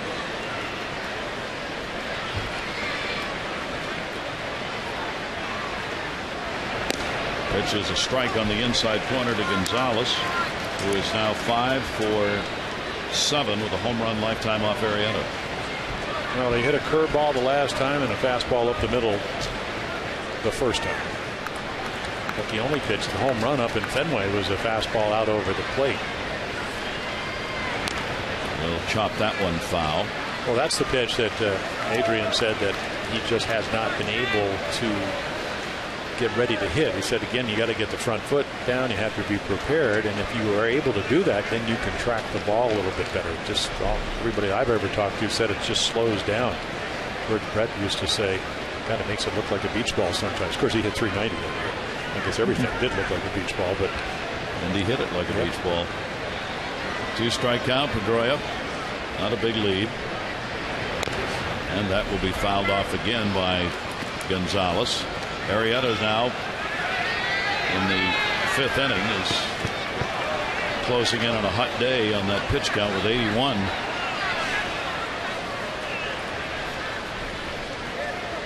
And in a tough ball game with the Red Sox leading it just 2-0, and in this ball game the Orioles still do not have a base hit. Pedroia back. Well, the important thing, if you can do it, is try to make a pitch here, maybe, because the only thing that I've seen that Gonzalez can't do offensively is run ball. Maybe you can get a ground ball, and maybe pitch another couple of innings and get some runs, get into the game, give yourself a chance to win it. Runner goes. Tatum, no throw, stolen base. So Pedroia with a big jump and his 18th of the year. And just kind of bided his time, and right there he's looking just in case the ball is put in play, and then there it is. 18 out of 21. Gets into scoring position with only one down and a 1-2 count on Gonzalez. Base stealers now are 10 out of 14 against Arrieta. Hardy moves in behind the runner at second. 1-2 delivery. Fisted it to third. Good pitch to get him. Reynolds retired, and there are 2 down. Yeah, that seems to be the pitch of choice. This day of baseball history brought to you by Verizon Fios. Switch to Fios, the network ahead. To learn more, visit Verizon.com/getFios. 1944 in the state, Nels Potter became the first player suspended for throwing a spitball. It had been legal until a couple of years before. The Giants, a great scam. 1951 was the first time they started stealing signals with that telescope in the clubhouse in center field. They did it for a long time. And Hank Aaron in this state, 1976, his last home run came off Dick Drago of the Angels. And a strike taken. Dick Drago. Pitched for us, too. He pitched for a lot. He pitched for the Red Sox. Yeah, he pitched for Kansas City. He had a long career. 1 strike count. Runner at second base. Youkilis 0 for 2. 2 for 12 in this series. And Tatum will go to the mound. Well, anytime you don't get a lot of run support, it's always crunch time when they have another runner in scoring position. So it makes that 84 pitches even a little bit more like probably 95, close to 100, because of the pressure of not having any run support, especially when you're getting close to 7. At least the average is 7 over the starts this year. And Dino holding the runner at second. Here's the 0-1. And Youkilis will foul it off. 2 strike counts. So Arrieta gets ahead of the cleanup batter, trying to get out of the inning and leave Pedroia at second base. The Red Sox have left somebody on, at least one in each of the first 4 innings, a couple in scoring position. One in each inning. Yeah, the tough thing about Youkilis is he's hitting almost 340 with runners in scoring position. The thing on your side, he doesn't know the strike zone today. A lot of close pitches have been called. And he puts a towering fly ball in the air to right center. Reimold called off. Jones will put it away. So no runs, 1 hit, no errors. Another runner left in scoring position. It remains a 2-0 Red Sox lead.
LTE, built so you can rule the air.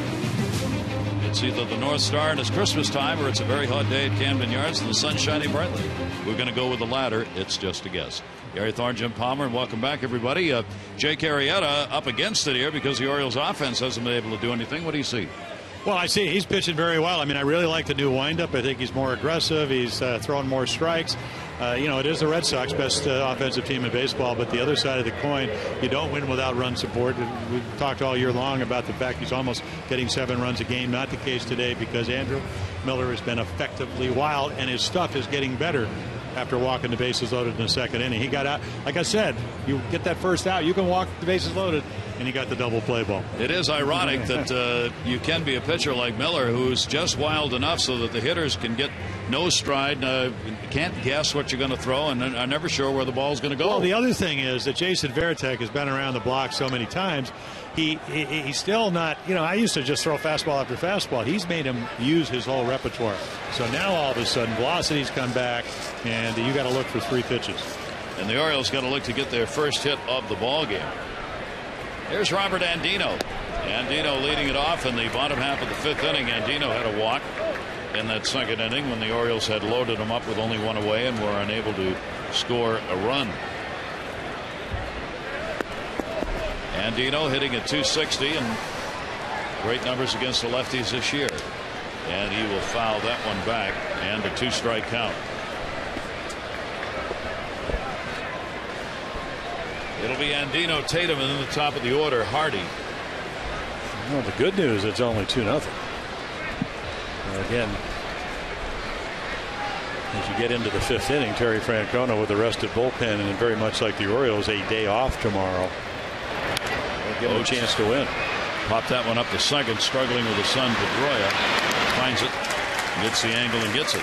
Andino retired. Don't forget, Robert's going to be at the official Orioles team store at the York Galleria Mall in York, PA. That's going to be coming up on Friday. He'll be there 11 a.m. till noon, signing autographs and meeting with fans. That's Friday. Team store in York. For details, you can go to OriolsReach.com. Andino retired, 1 away in the 5th inning. And that'll bring up Tatum. Orioles catcher hit into the double play in the 6th inning. Orioles have won 3 of their last 4 ball games. And a chance for a decent homestand. Tatum got that one down the line, and there is a foul ball.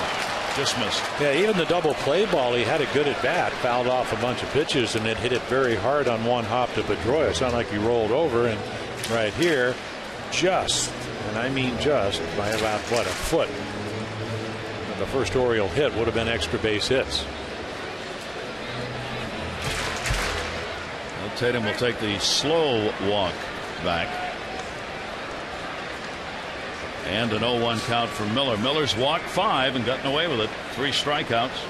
A couple of those in the 4th inning, back to back.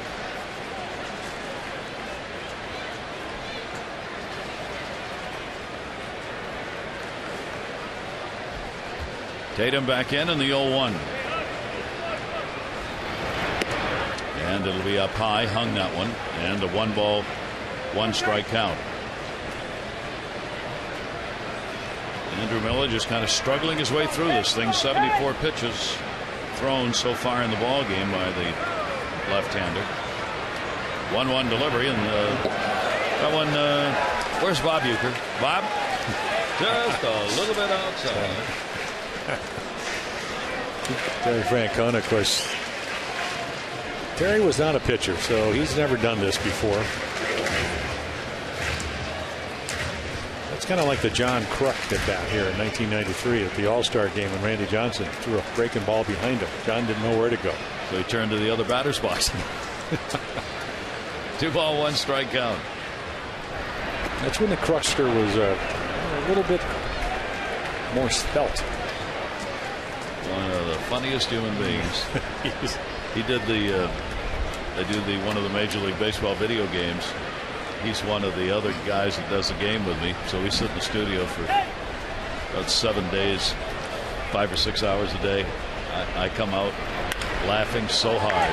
Miller trying to get it, couldn't, and Tatum's got a base hit. So the Orioles have their first hit, a single here in the 5th inning. And now, as Jim pointed out, with that you get the potential tying run coming to the plate in a 2-0 ball game. Yeah, so that's where Jake Arrieta pitching well allows you to have hope, and that's what a starting pitcher wants to do. You know, Andrew Miller, it's nice to have a no-hitter going. He's thinking about, how do I get outs? How do I get maybe another inning? And then how does my bullpen come in and hopefully maintain a lead if I'm able to give him one? Because anytime you have the kind of wildness he had in this era, you're not going to go very deep into the game. You get 6 innings out from you're really pleased. And the leadoff batter with that home run power, Hardy, 14 homers, 7 home, 7 on the road. And he will take the pitch for a strike. Oh, Hardy trying to get it done. The most home runs in that number 1 spot. Richie Weeks, all 17 that he's hit this year have come in a leadoff spot. Ian Kinsler with 15, then Ellsbury, Hardy, and Drew Stubbs. Leadoff batters with a long ball. 0-1. Runner at first base. That's going to be to right field. And a liner that's caught. Reddick took a look at first, but no chance for a play there. Hardy retired, 2 down. Tune in to the Mid-Atlantic Sports Report. You can catch it tonight, 5:30 to 7. Tom Davis, Phil Wood, Mel Antonin, Rob Long. All the topics around baseball, continuing coverage of the ball game today, and the conversation with Adrian Gonzalez about his MVP caliber year. 5:30 right here on Massive.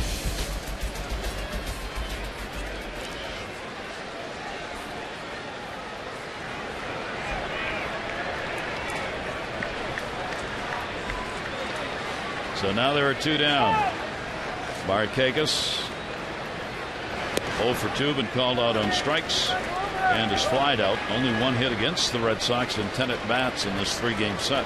Well, they're going to keep throwing the fastball till he shows him he can hit it. And again, they've been able to keep it on the inside part of the plate. Nick with that .361 average against left-handers last year. And he's moving up on 300 this year, hitting .296 against lefties coming into the game.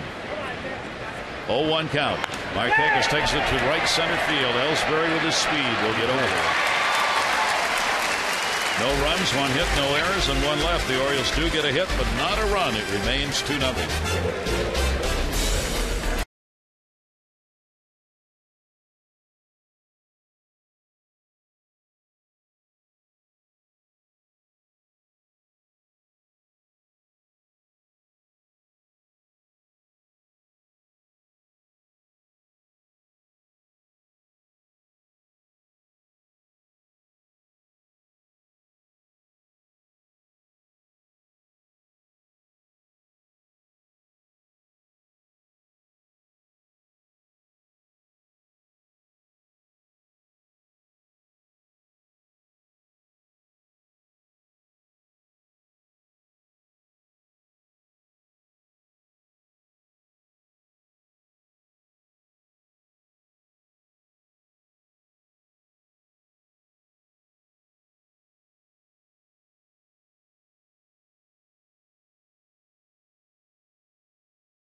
AT&T Mobility Trivia Fact. Did you know those kids make a lot of noise? No, that's not it. It's this one, really. Manny Ramirez of Boston, 500th career home run, hit here at Camden Yards in 08 on May 31. And the only other player to have his 500th home run here at Camden Yards, Eddie Murray, who did it in 96. That's the day. The next day, Manny came running out on the field. I'll see you in Cooperstown. Not yet, Manny. I don't know. That's the same series where he caught a ball over his head, made a great running play, and then went up and high-fived the fan in left center field here. The Cooperstown is always open and available for all fans to come and enjoy it. I don't think he meant in that connotation. I know he didn't. Yes.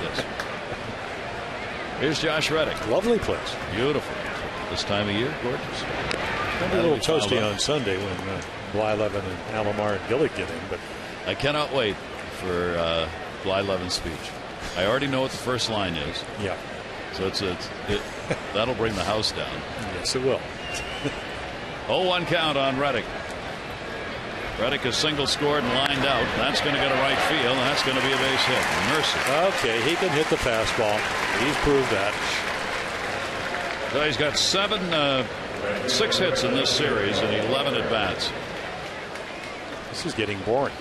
Does he ever pop one up? It's line drives. Yep. So Reddick is on, and against Arrieta, that will be hit number 8. Arrieta at 88 pitches. Jake has thrown 100 pitches 6 times this year, high of 108 against the Twins back in April. Crawford's 2 for 2 as well. He has single, doubled, stolen a base, stranded both times, though. Tatum will block and will hold the runner at first base. Leadoff man has been on 2 out of the 6 innings. Actually, Arrieta in that department has been a little better than his 63% number on the year. Boy, the Red Sox happy to have Crawford back and to see that he has picked up where he left off, because before the injury he had been hitting over about a 20-game span, and then the injury took him out. He's come right back here in this series, and he's picked up a total of 4 hits now and 11 at bats. Well, for him, of course, it's about being healthy, and especially with the legs. A couple of years ago, where they went to the World Series, he missed most of September with a hand injury, but it's about his legs, so he can do a lot of things when he can run. He will pick up infield hits, he will steal bases, and he will run down some balls in the outfield. Second half of the season could very well be an outfield of Crawford, Ellsbury, and Reddick, which we are seeing today, as J.D. Drew's numbers have not been good, so he may draw less playing time, select playing time, if you will, especially the way Reddick is hitting. And the 1-1 delivery. Arrieta will miss away, and Tatum will head out with nobody out, and a runner on here in the 6th. Well, it's kind of a crucial inning, only in the respect that the scoreboard says 2-0. You're getting up close to 90 to 100 pitches. That's the 91st. So again, you usually don't pitch under these conditions, and we talked about it. Jake Arrieta, the one thing that he tried to do this year after spending his first year in the big leagues last year, to come in a little bit more fit. It always looked to me that he could play for the Ravens and play linebacker, because he's a big guy and well conditioned, but he became he said he did a lot more cardiovascular, and you could just see it. He's just leaner. 2-1 strike. Reddick pretty good lead, so medium toss. He has never ever stolen bases when we talk about Josh Reddick. I mean, a couple of years ago at AAA, 4 out of 11. Caught more times than he was successful, so that's something he'll probably acquire. And Crawford will foul it off. It won't hurt that he's playing with Jacoby Ellsbury and Kyle Crawford. I mean, if you watch and learn and ask, you're going to learn a lot about base stealing. He clearly has the speed, and now you've got to learn how to actually steal a base to get the lead, the secondary lead, and reading pitchers. 2-2 strike count. He's walked off about a half a step more at first. Nobody out. 2-2. Runner goes down to first, and that is a foul ball. Now, the problem with throwing Carl Crawford breaking balls is it does speed up his bat. That's what he hit off the wall down in the right field corner. I always thought until you get to 3-2, you're just trying to throw 2 seamers down and away. Even if he hits a single to left, a double play is still in order. They would love to be able to get Reddick to third base. Crawford, Scudero, Veritek due up in the inning. 2-2 strike count on Crawford. Lead cut back a little by Reddick. Not going. And it is in the dirt again. So a 3-2 strike count from Arrieta. And it gets a little dangerous. Let's see on the 3-2 with nobody out whether Reddick will take off. Crawford is very tough to double up. Bullpen action with Birkin for the Orioles. Yeah, he'll be running here. The only way to double up Crawford is to get him to hit a line drive at somebody. Reynolds moves in a couple of steps at third base. There goes the runner. Swung and a miss. And interference call and a break for the Orioles. So Reddick will be out of there at second base on the interference call on Crawford. And that eliminates the base runner. And for Arrieta, there's a couple of quick ones. Yeah, a little backdoor breaking ball. So Crawford comes right out in front of him, and there's your interference. And Francona's going to come out. Terry's going to come out and have a talk. And right here, you just interfere. He holds on to it. I'm not sure he would have been able to throw him out because it was a breaking ball. It was 3-2. He got a big lead. But again, if you're Mike Winters, you don't have a choice but to make that call. It's not like where you get the ball down in the corner where a fan interferes onto the field of play and you get to place the runner. But he clearly prevented the catcher from making a throw. And the argument's made, but not for long. So it is a double play turned unusually, but Charlotte Madison from Baltimore will not care how it was turned. It got done. You've got $1,000 from the Maryland Lottery double play contest. Congratulations. Put out will go to the catcher. Ground ball to short. Artie's got it. Boy, did that inning get changed in a hurry. And first time that he's gone more than 5 innings since a game against Toronto on June 15. Arrieta getting it done.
Action. It'll be game 1 of the weekend series against the Angels. Alfredo Simon taking the mound against Irvin Santana.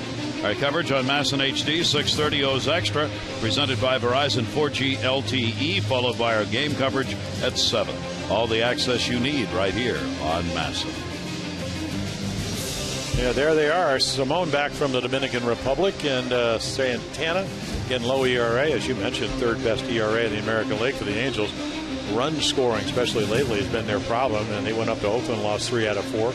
They had won like 20 out of 27, and so they had the 2nd best record, right behind the Rangers going into the break. They've struggled, and the Orioles are lucky. They miss Heron and Weaver, who pitch against Texas. They missed 2 of the top ones. As we said, with the trading deadline coming at the end of the month, one of the things to look at, not only the division leaders, but who's still in the wild card race. In the American League right now, the wild card is held by the Yankees. They're 5.5 ahead of Tampa Bay in that spot. Cleveland, Detroit 6 games out. Angels 6.5, and Toronto 9.5. You see Cleveland and Detroit are also tied for the central lead, so you got to figure if either of those teams is going to go, they've got to win the division. Same for the Angels. Not likely you're going to be able to jump over those teams in the second half of the season. And the wild card will probably come out of the East again. You would think so. And that affects who's a buyer and who's a seller. Clubs who still think they got a shot at the wild card are just as much in tune to buying as are those trying to win a division. Adam Jones up and showed bunt. He'll take the pitch inside for a ball. 2-8-0 for the Red Sox, 0-1-0 for the Orioles. Each team has left 5 on base. First inning was the 6th where the Red Sox did not have a base runner left on.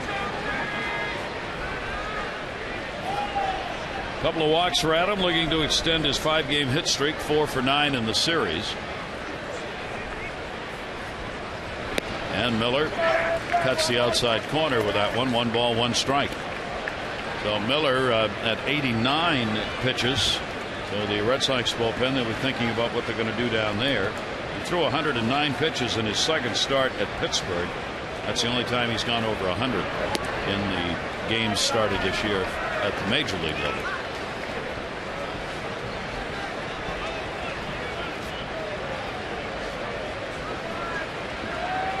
Two ball, one strike count on Jones. Adam with a .305 average here at Camden Yards this year, and 13 of the home runs that he's pumped, 13 out of 16 have been hit here. Well, again, has not walked anybody since the third inning. That was when he got his fifth walk, and somehow has figured it out. It's kind of interesting when we were talking about Randy Johnson learning to start on the balls of your feet and land on the balls of your feet. The Oriole pitching coach Rick Adair said he's got a friend that's actually going to make a shoe that kind of makes you do that. A little bit more of a wedge in the heel. Used to have, remember, I don't know, they tried to pull it off on the PGA Tour where if you're a right-handed golfer, they would have a wedge on the outside of your right foot so you would stay inside your right hip. Well, they outlawed it. Now, so this shoe is it's going to make you stand on the balls of your feet and also move in, so you're. It'll be very interesting if anybody will ever actually try to use it, but it's a very novel idea, and the reasoning being is that's where all your nerve centuries are, the balls of your feet. So if you can do that, better chance to repeat your windup. Is that a little bit more complex for you? It's a day game. Nice, but it's something you wouldn't have to think about. Oh, maybe that's not a good story for a day game after a night game. I was just trying to think what it would feel like while you're just standing there. That's when you might fall down. Well, you got to keep moving around. 3-2 delivery is a towering pop-up. Pedroia can't find it, and he's hoping Euclid can, and did. Pedroia had no idea where it was, and he was looking over Euclid like, oh, find this thing, make that catch, please. And Jones is retired. And our minor league report brought to you by PNC for the achiever in you. And yes, it is Buck Britton, the Bowie infielder. There are the combined numbers that he has with Frederick at A-ball and Bowie AA with a very fine .315 average, .371 on base percentage, and a .500 slugging percentage. Yeah, but the one thing his brother Zach has that he doesn't have is a major league home run. It's coming. Well, it is. Strike on the inside corner. He was selected, Buck selected by the Orioles out of Lubbock Christian, 35th round in the 08 player draft.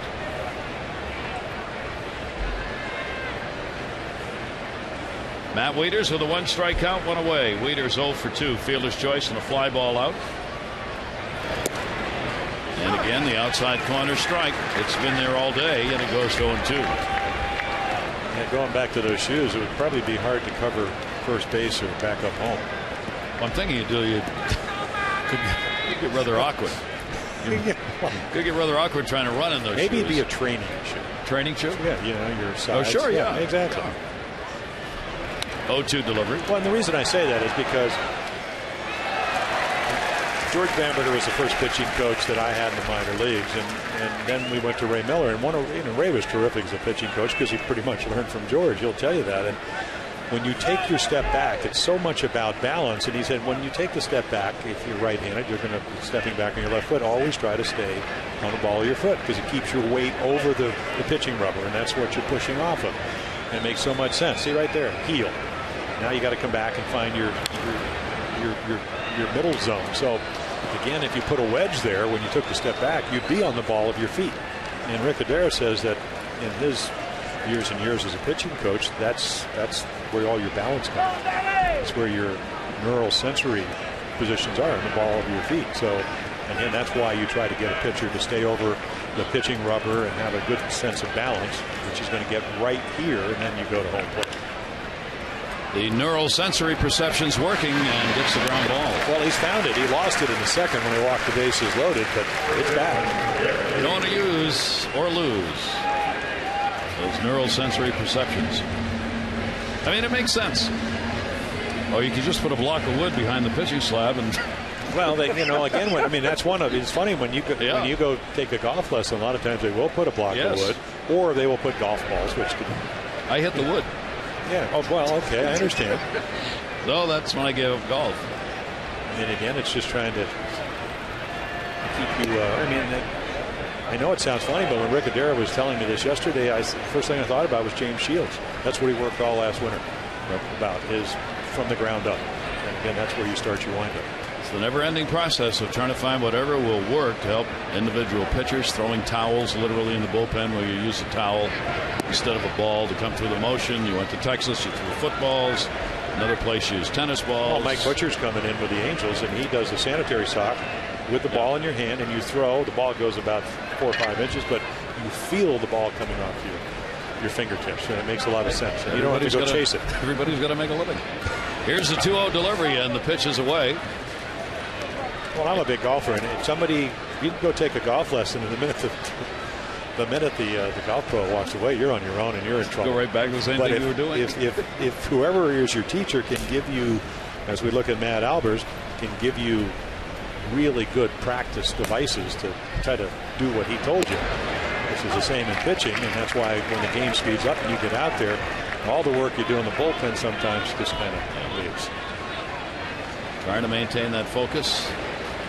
More importantly, to have it just ingrained so that you don't have to think about it. That's going to be towards the middle, and it's going to be a base hit. Scudero diving, couldn't get it.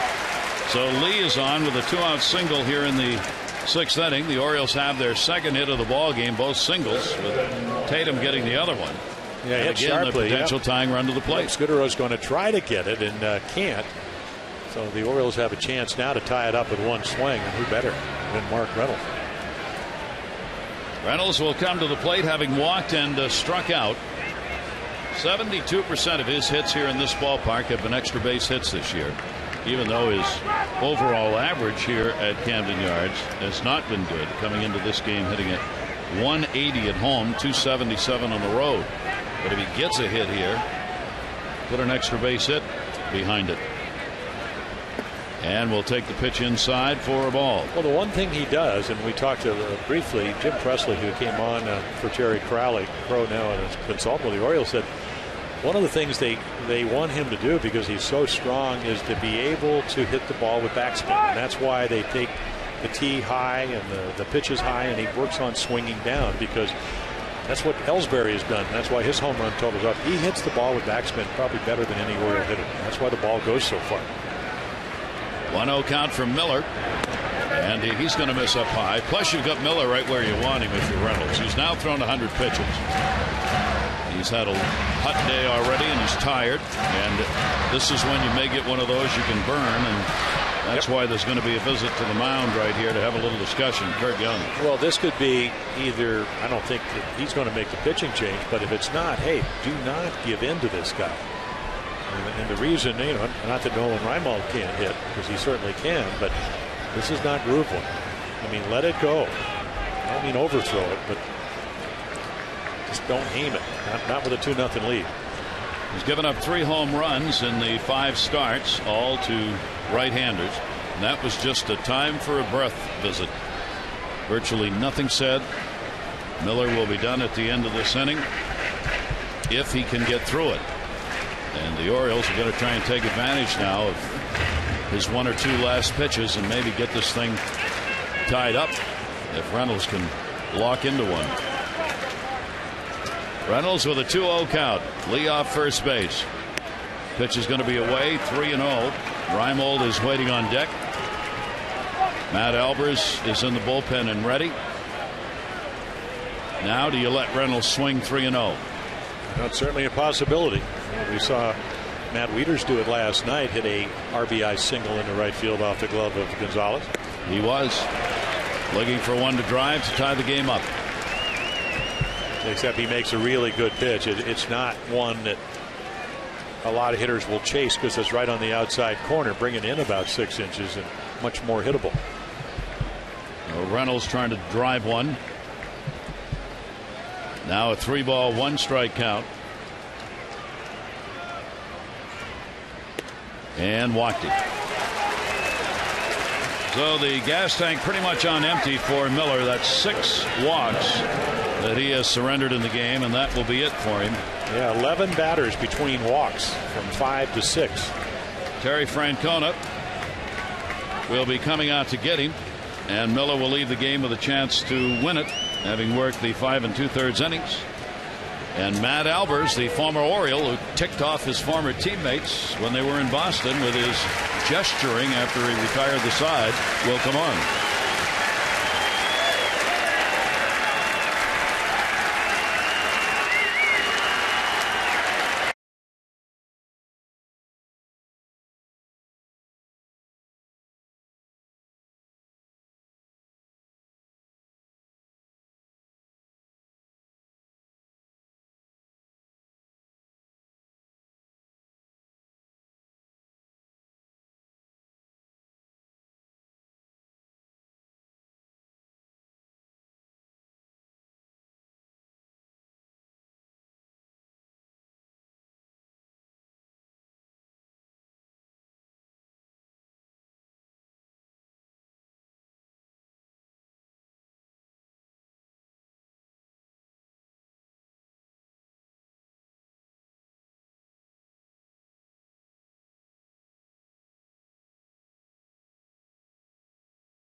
On Miller, giving up only 2 hits with 6 walks, 3 strikeouts, responsible for the 2 base runners on, and Albers comes on to pitch. Yeah, and he's been red hot. Again, that 16-inning game on Sunday, 1-0 victory, inning and 2/3 scoreless, 8 1/3 scoreless frames over the last 6 appearances. I mean, you can go on and on. 1 run in the last 15 outings, only 2 runs over his last 18 games. So this is certainly not the guy we saw in Baltimore, because he could be very, very good and he could be very, very bad.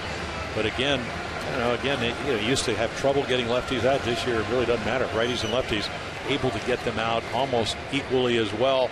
Of course, the only home run hit by a left-hander. And the story in the Sun today about Albers saying things and gesturing in the game in Boston when he came on. Players saying it really irritated him because of his gesticulations, and apparently an expletive hurled at the Orioles dugout as he left the field. So it adds a little extra here as Albers with the Orioles, 3 years, 3-3, 2.37 in Boston, and for Albers, a chance again to do damage to his former team. When he gets the arm slot where it's supposed to be, he can have really good stuff. And that's going to get a short.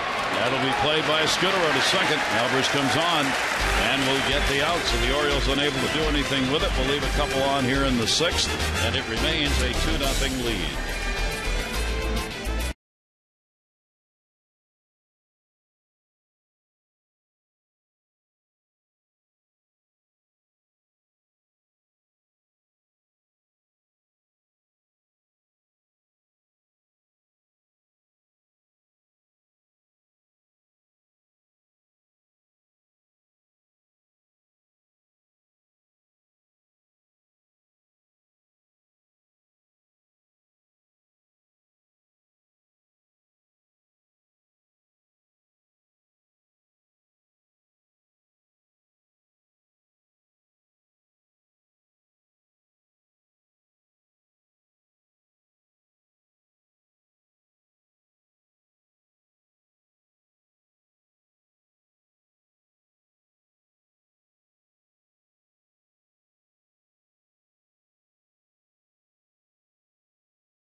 Afternoon, bases loaded second inning. No hits given up yet. Craig Tatum sharply hit.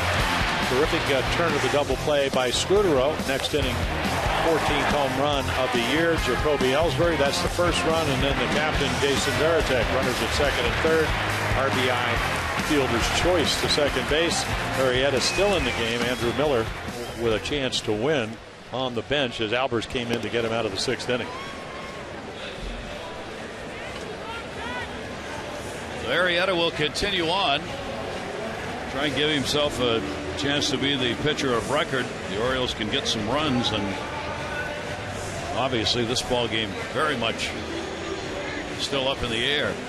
The home run hit by Ellsbury came in the third inning, and then the RBI ground ball by Varitek in the fourth, accounting for the Red Sox runs as we go to the top of the seventh inning. Varitek, Navarro, and Ellsbury. Varitek with the 0 for 2, but does have the RBI. Arrieta, no walks, 4 strikeouts.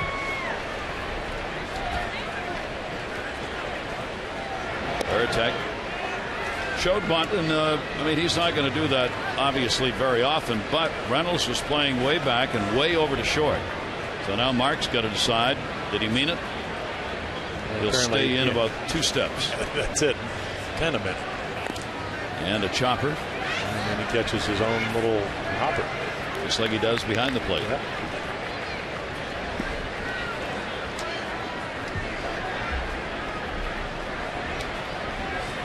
One ball, 1 strike count from Arrieta on Varitek. Orioles bullpen is ready to go if needed. Down the inside corner for a strike 1 and 2. Red Sox with the game-and-a-half lead over the Yankees, who both lost yesterday. Tampa Bay now 7 games out. Cleveland, Detroit tied in the Central, and Texas with a 5-game lead over the Angels in the West. Varitek inside out protecting, just got enough to foul it off. And it'll stay 1 and 2 on the Red Sox captain. Arrieta, the 100 pitch mark.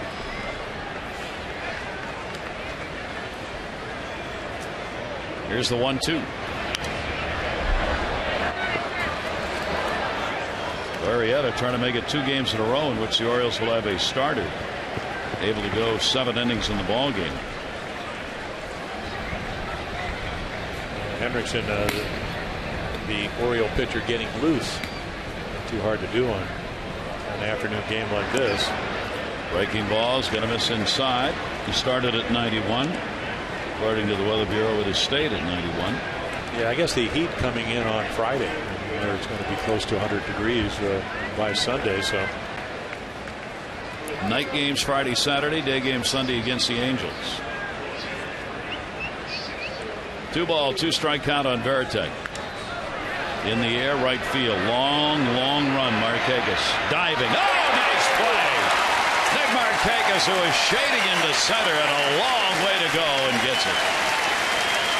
Yeah, tough sun field. I mean, a lot of stuff going on. Wind coming up a little bit, but you could see him way out in right center. So a long way to go, and he gets there at the last moment. You don't see Nick have to dive very often. Certainly a extra base hit for Varitek, and Jake Arrieta saying, if I can get out of this inning, my guys get to hit again. Another chance. And this is really what Buck Showalter, Rick Adair, the Oriole pitching coach, want their guys to be able to do.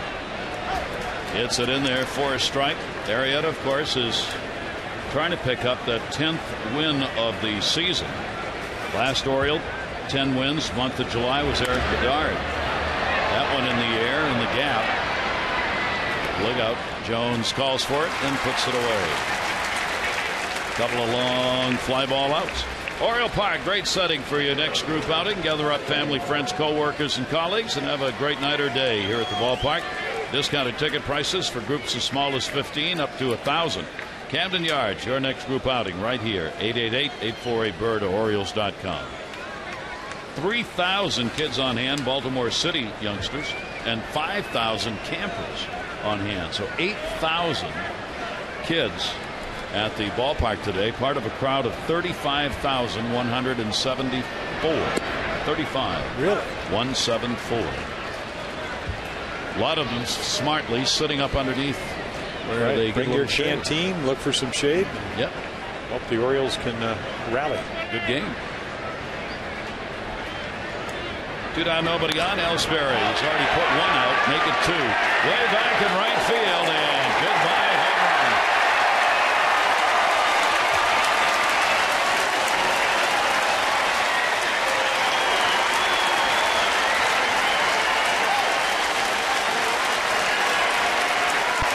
There you go, 15. That's 6 more than he's ever hit in his career. This time it's a curveball. Look at the glove. Well, maybe it's a changeup. I think he just pulls the changeup across the. Even though he doesn't throw a changeup that slow, but again he just launches it and hits a home run off the bat. Well, Ellsbury just continues to dominate Oriole pitching. Hitting over 470 against the Orioles this year. He's got 3 home runs against the O's this year. And he has 5 lifetime home runs here at Camden Yards. Here's Dustin Pedroia. It came with 2 down after a couple of fine defensive plays. Had gotten the first 2 outs.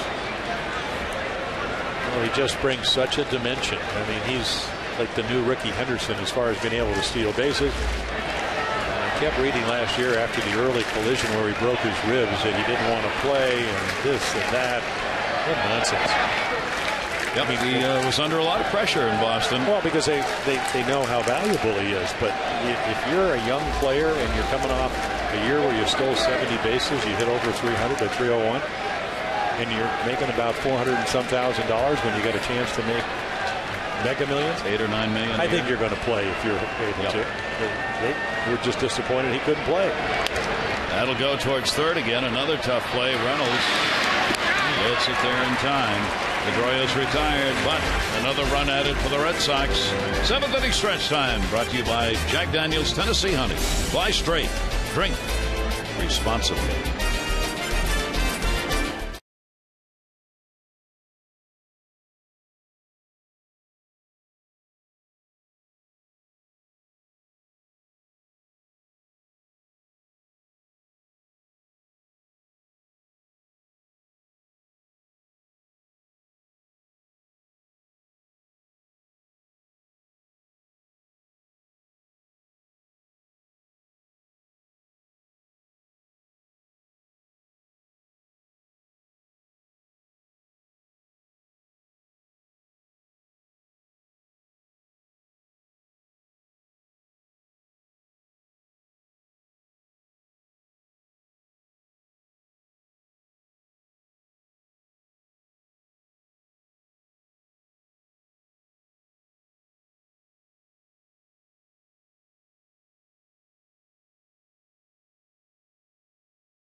Hankook Tires.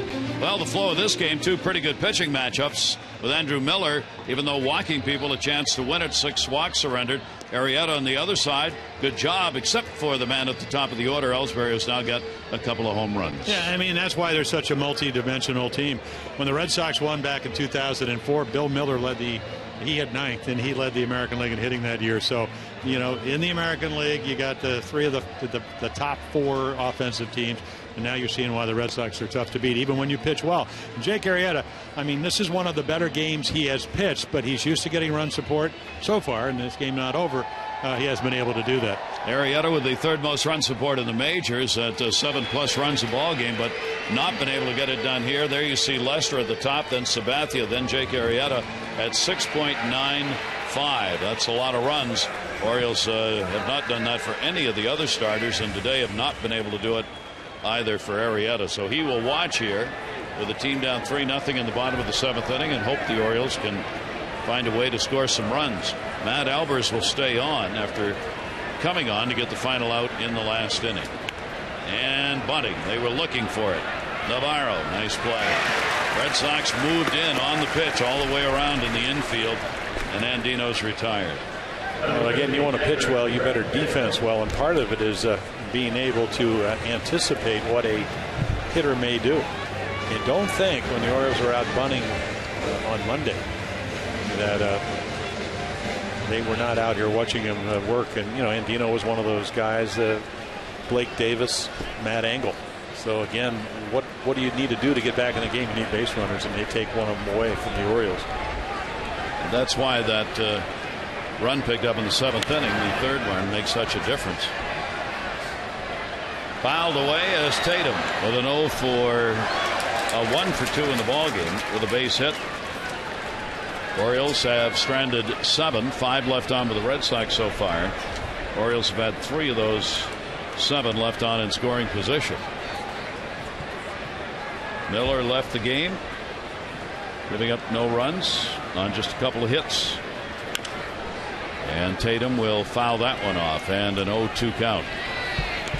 You got Randy Williams. We saw him in the 15-10 game. He was all over the place. And then you have Daniel Bard, who hasn't given up a run over the last 21 2/3 innings, over 20 appearances, and he close to 100 miles per hour to get to their closer right behind him, Jonathan Papelbon, who's got 21 saves. So good back end of the bullpen.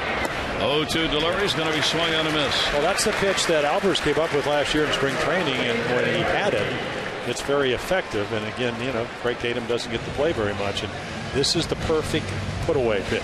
You don't have to throw a strike. You just have to get it under the strike zone, and that's exactly what he did. Albers appearing in his 3rd game against the Orioles this year. He has pitched 4 innings and given up nothing. 1 walk and 6 strikeouts against his former team. Here's Hardy at the top of the order, 2 down and nobody on, and the pitch is inside from Albers. The Orioles have been shut out only 4 times this year. The Red Sox have 9 shutouts against opponents.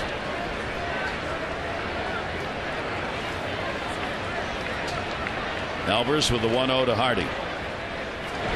And JJ will take it. It will miss. Hitting at 274 with an 0 for 3 so far in this game. Matt Albers was always on the edge of making a breakthrough when he was with the Orioles. And he came over in the Tejada trade back in 2007. I mean, pitched in a lot of games, 56, 62 over the last 2 years. And, when he could get the ball to sink, almost unhittable.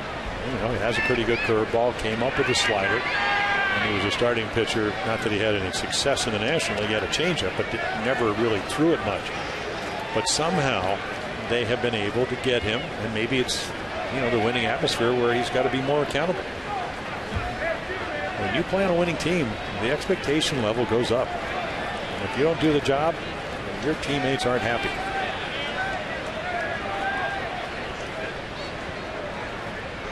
Albers 2-1 on Hardy.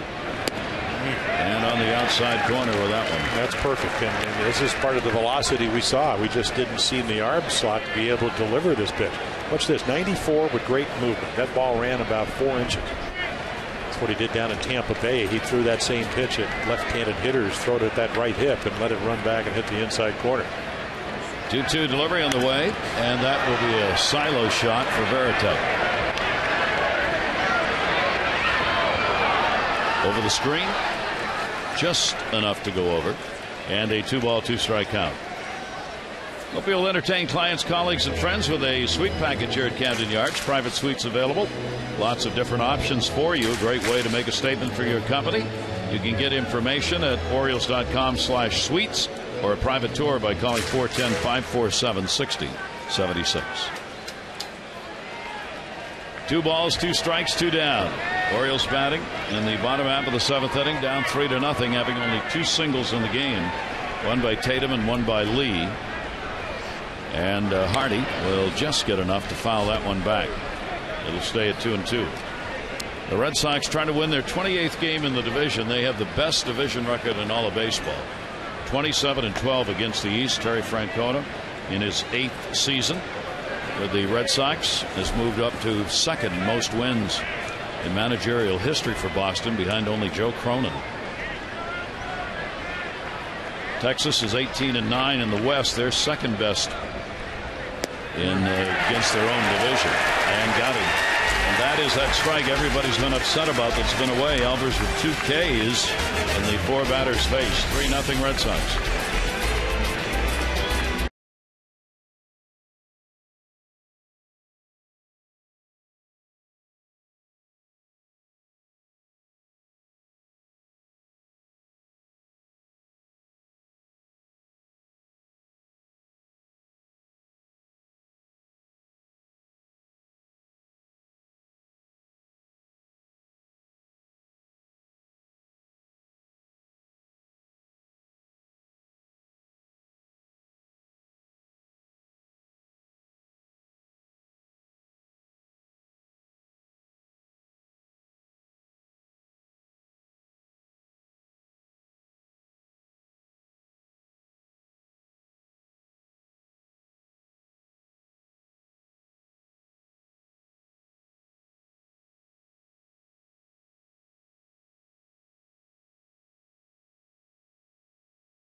Player of the game, and here are the options. Ellsbury, a couple of home runs and the 2 RBIs. Jake Arrieta, 3 runs, 9 hits over 7 innings.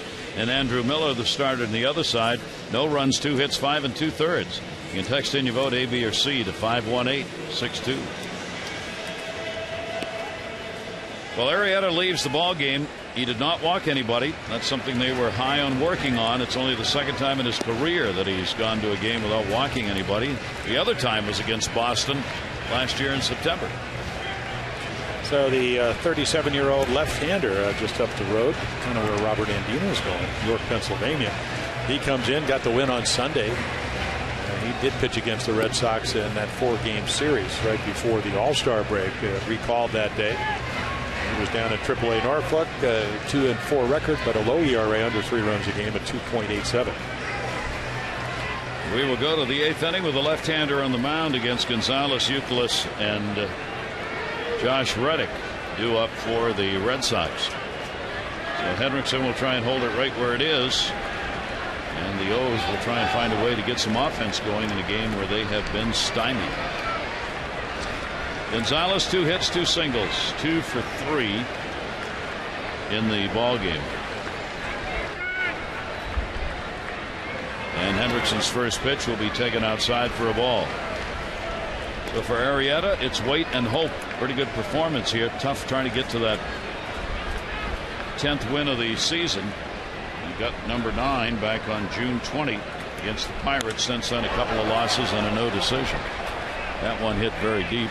Well, it's the kind of game under conditions, and again, who you're pitching against, that if you could pitch this way the vast majority of the year, you're going to win 15, 20 games. I mean, he pitched real well. He got out-pitched, even though Miller did it in a very unique way. And then he couldn't. The only guy he had trouble with, really, was Ellsbury. And everybody's having trouble with him. And today, that trouble may be enough to undo him. Well, we'll see. That's baseball. Yep. What did Mac Weeder say? After you lose 15 and 10, you come back and beat them 6-2. He said that's the great thing about the game, day to day. Fouled away. Gonzalez is 5 for 17, lifetime off Mark Hendrickson. In the middle of the order with Youkilis and Reddick coming up, so Henderson with a formidable task here in the top of the 8th inning. 2-ball, 2-strike count. Gonzalez, league leader in hitting at 339. And he's going to add another. So a 3-hit day as Gonzalez is 3 for 4.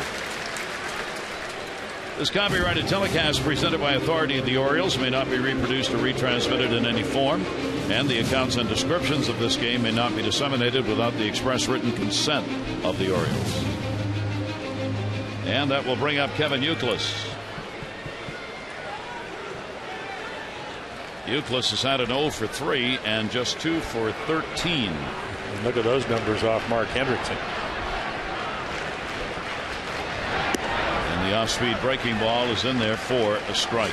He's not an overpowering pitcher. He never has. I mean, at 6'9", you think, well, he's going to rear back and throw hard, but it just never seemed like he's had a lot of arm speed. He's going to get you out with change-ups, and, you know, the lefties last year used a 2-seam fastball. He's got a big curveball. Stop made by Tatum. That's pretty much what you're going to see right there, 87 to 89. Just try to stay out of the middle of the plate and get you to roll over or maybe pop one up. Gonzalez, not a base stealer at first. Youkilis, 1-ball, 1-strike count. Hendrickson trying for the outside corner, won't get the call. 10 hits on the board for the Red Sox. Again, they go into that double-digit number. They had 8 in the ball game last night, with the Orioles winning at 6-2. Both teams had 8 hits in the game. 2-1 delivery, and that will miss as well, and the count goes to 3-1 on Youkilis. And then the problem here is that Youkilis, as we look at Worrell, who came in the other night, he just wears out left-handed pitching. 330 coming into this game, 261 right-handed. He doesn't usually chase, not out of the zone. 3-1 delivery, got one in the zone. That ball deep to left field. Raimo going back, and that's going to take a hop. It will go up and over as Raimo slips on the warning track. It'll be a ground rule double, and for the moment will save a run. Yeah, but You got a guy that wears lefties out. He gets a good hitting count. He's looking for something in the middle of the plate, and that's pretty much where this ends up. And then because of the rain last night, we saw right here, I mean, that's, again, we saw two guys slip in the outfield yesterday because that's where the field drains. So very unusual here at Camden Yards to see turf going out. You're just hoping that Nolan Reimold, who had that Achilles problem 2 years ago, didn't aggravate a hamstring or something. Now the infield has got to play in halfway. And here's Reddick, red hot with 2 hits in the ball game. He's gone 2 for 3.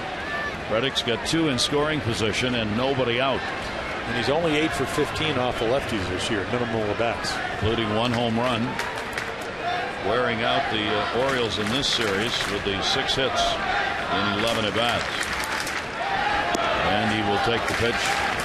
That's down low. And the count goes to 2-0. So Hendrickson in a jam here in the 8th inning as the Red Sox look to close the barn door on this. They've got the 3-0 lead and looking to extend it.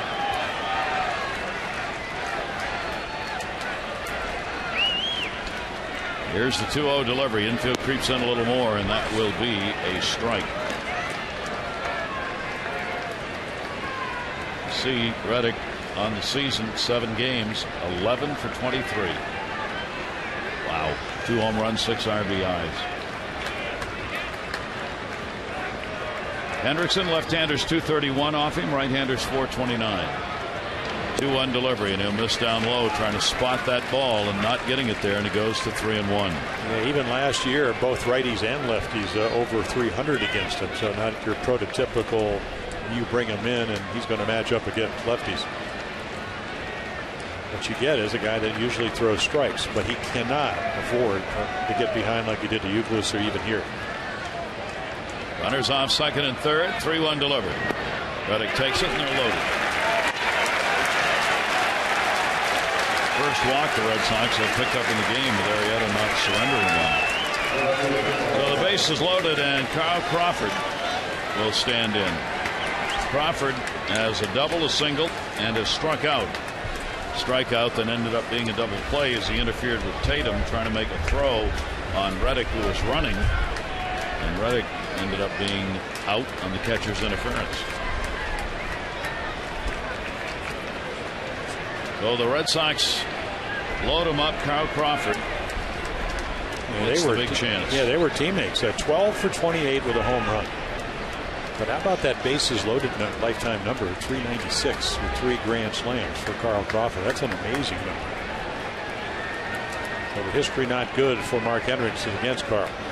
Crawford will take the pitch, and it will be at the lower part of the strike zone, and he gets the call on it. So the game really on the line on this at bat by Crawford. He's hit only 149 off lefties this year, 13 for 87. 2 of the 13 hits home runs. The 0-1 delivery, and that's going to be outside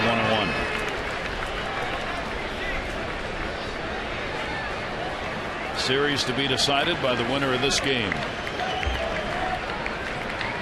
And right now the Red Sox up 3-0 and looking to add to it. Here's the 1-1 delivery.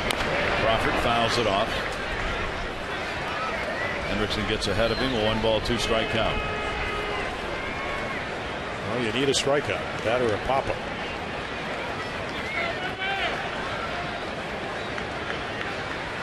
But you're always prepared for that comebacker. You've already talked to your catcher. If the ball is to you down by 3 runs, you're coming home. Very difficult, of course, to double up Carl Crawford because of his speed. Infield will come home with Gonzalez running from third base. 1-2 delivery. 2 balls and 2 strikes. Hendrickson works on getting hitters to swing at those non-strikes, and this is a team that just doesn't do that. Yeah, and then if you don't get ahead, which has been the case, then they're not doing their spin. 2-2, and it's 3-2. No place to put it. Yeah, the kind of stuff he has at this point in his career is that he doesn't match up if he throws strikes. So your point so well taken. What is pitching? Throw enough strikes to get him to swing at balls. This team doesn't do it.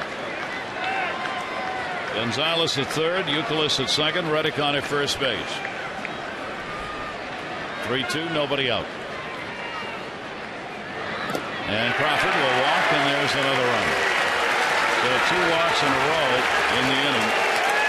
And that will make it a 4-0 lead. RBI for Crawford. Gonzalez scores.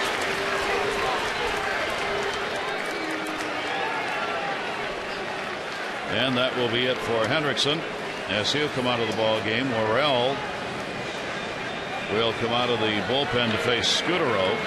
Bases loaded, still nobody out, and a 4-0 Boston lead.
Desperate defensive play and pitching needed here as the Orioles have fallen behind, and Worrell comes in with the sacks full.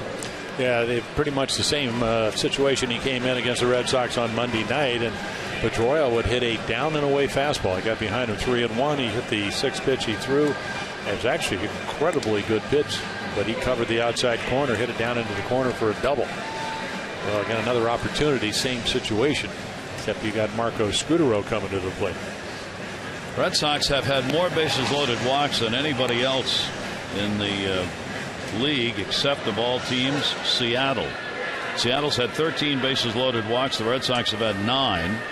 They get the walk in this game from Crawford, who picks up the RBI. Hendrickson out of there, no part of an inning, 2 hits, 2 walks, responsible for the 3 base runners who are on. And Marco Scudero will face Worrell, who left everybody after he pitched the other night, going, how can he throw like that? Well, and I get what you're alluding to is that he just kind of opens up that left shoulder, goes straight towards the Oriole dugout, and then throws back to home plate. But for him, that's how he gets movement. Yep. And again, Pedroia, it's not like he made a horrible pitch. It's just it was a terrific at bat. Infield stays in with nobody out. Scudero has an 0 for 3 in the ball game. 3 for 10 in the series. They'll make the play at the plate on a ground ball in the infield if they can, with the runner now Youkilis, the lead runner at third. Reddick and Crawford, good speed behind him.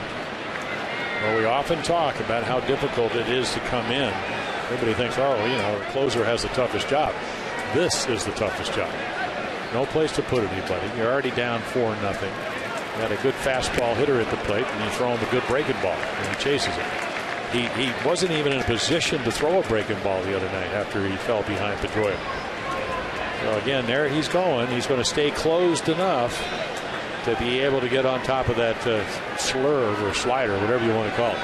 Here's the 0-2 delivery, and he got him off speed. Throttle back on it. Worrell picks up a big strike.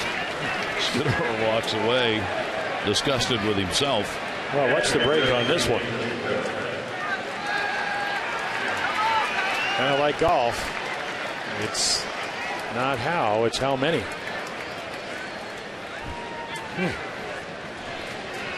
Jason Varitek Veritek, an RBI and a ground ball out. He's 0 for 3, robbed of a hit in his last at bat by Nick Markakis, who made a great catch in right field. The infield will back up now with one away. They can go for the normal double play. If Veritek puts one on the ground, swing and a miss on it, and a strike to Veritek. Now there's a good sinking fastball. You know, Veritek at age 39, playing now, what, 14th year?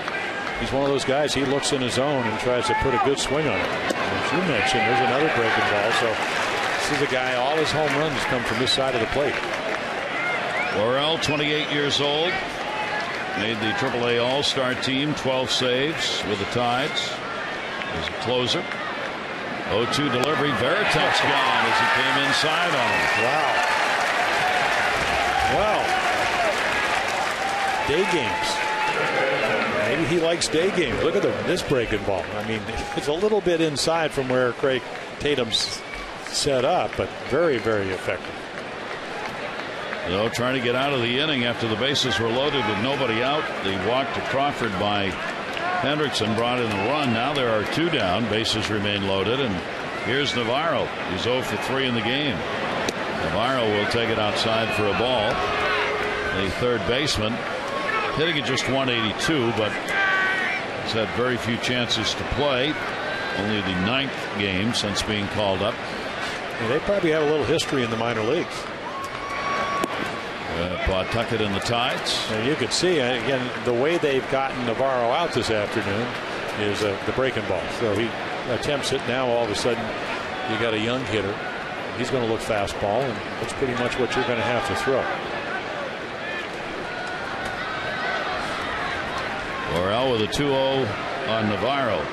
Euclid, Reddick, and Crawford the runners. 2-0 delivery. Navarro fouls it back.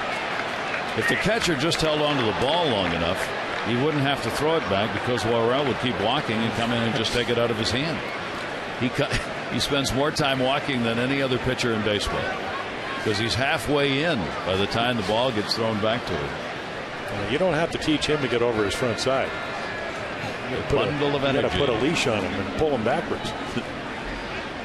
2-1 strikeout. And Navarro again fights it off, and it will stay at 2-2. Comes in to get it, turns around and journeys back to the ball. Well, you know, we were talking about it on Monday night when he came in. I had met him for the first time because he just got called up. I said, "Do you ever start a game?" He goes, "Never." I said, "Ever?" He goes, "No." Now you see why. He wore out the grass. Oh, he wore himself out when he started. Imagine how many miles he'd walk back and forth as a starter. 2-2 strikeout on Navarro. Worrell. And miss outside with it, so it goes forward. He played for the Cardinals 4 games in 2008, the only other major league experience Worrell has prior to being called up by the Orioles. 3 balls, 2 strikes, 2 down, bases loaded, a 4-0 lead. Red Sox in the top of the 8th inning.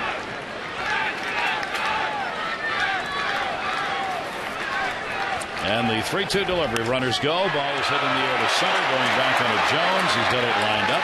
And Worrell comes on and gets it done. So only 1 run in on a couple of hits. The Red Sox leave the bases loaded. It is 4-0.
Cross Blue Shield will contribute $50 to the Living Classroom Foundation.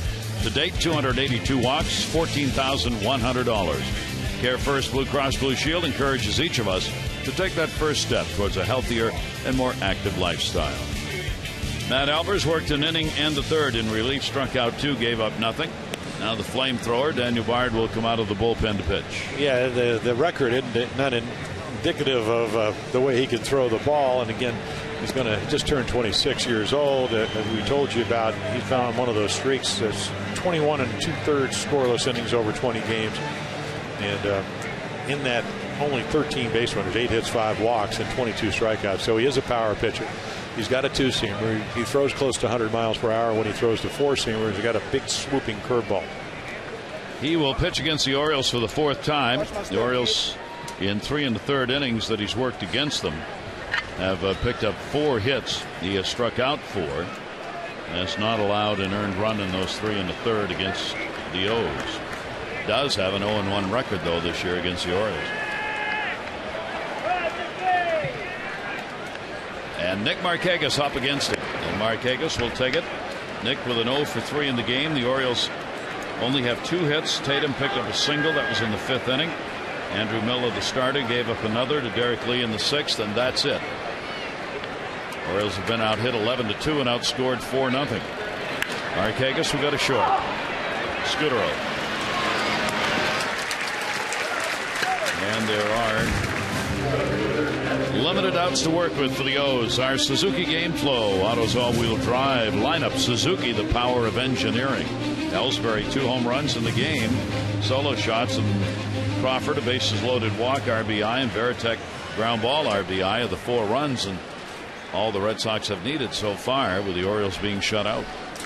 Now, the other thing that Daniel Bard, he's doing exactly what they want him to do, which is when you come in, get the game to the closer. He's got 22 holes. Only Tyler Clippard, who made the All-Star team for the Nationals in the National League, has more. Jones 2 for 5 off Bard with a home run. Will take the pitch away for a ball. Adam has had 2 walks in the game, officially 0 for 1. Jones with a 5-game hit streak, perhaps on the line in this at bat against the right-hander.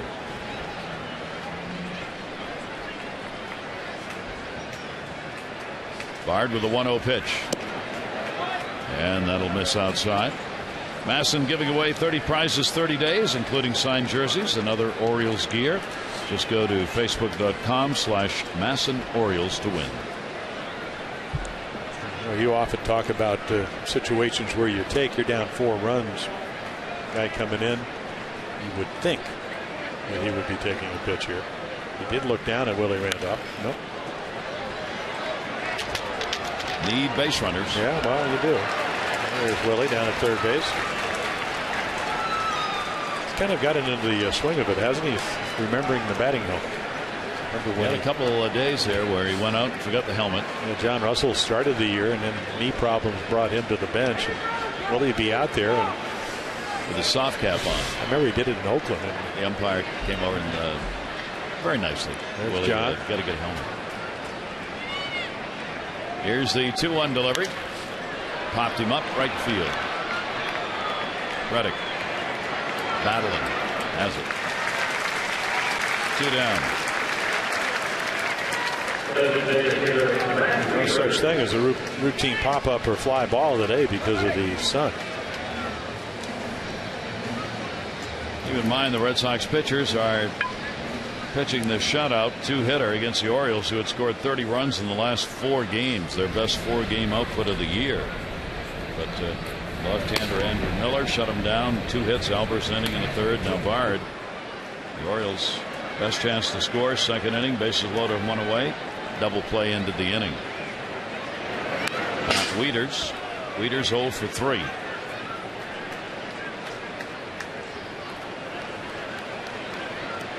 Day off tomorrow. Angels in on Friday night. Alfredo Simon will make the start for the Orioles. He's 2-2. Ervin Santana 4-8. But with a 3.84 ERA will go for the Angels.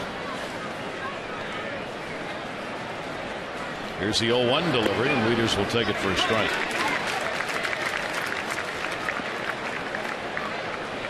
Wieters 0 for 4 off the Red Sox reliever.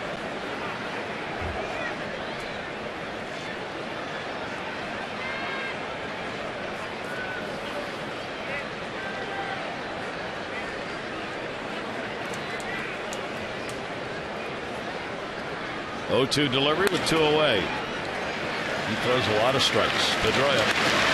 And a 1-2-3 inning for Bard. 8 complete here at Camden Yards. This is the rubber match of the 3-game set, and the Red Sox lead it.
Orioles baseball on Masson is brought to you by Southwest Airlines.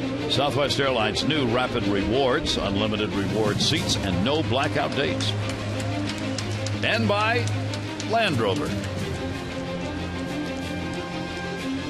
Gary Thorne, Jim Palmer here at Camden Yards. The umpires are to drench themselves in a little water here to cool it off on this 91-degree day with the humidity up at 60% or a little better. The Orioles, 3 outs to work with, trying to hold the Red Sox where they are, and Birkin on the pitch. Yeah, it came in on Monday night, and the only batter he faced with a 7-6 lead the Orioles was Kevin Youkilis, and he hit the second pitch, a slider into left field on the ground.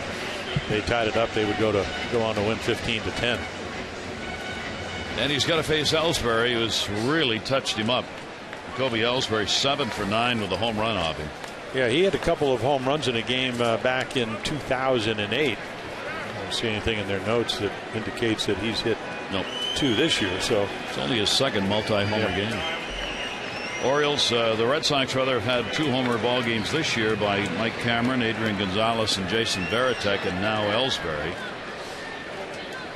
The only 3 home run game was Dustin Pedroia against Colorado on June 24. In Colorado? In Colorado. And the pitch will be taken. Ellsbury 2 home runs, numbers 14 and 15. 3 against the Orioles this year. 5 career home runs in this ballpark. Now has a 29-game hit streak against the Orioles. Nick Markakis had his hit streak against the Red Sox. Ended in the ball game last night when he had an 0 for 3. And that's going to go into the seats. So a 2-ball, 1-strike count on Ellsbury. Ellsbury now hitting at .316, 54 runs batted in. These blows coming off Arrieta. And just missing with that one. Well, he has a very simple swing, and I remember when he came up, Dave Madigan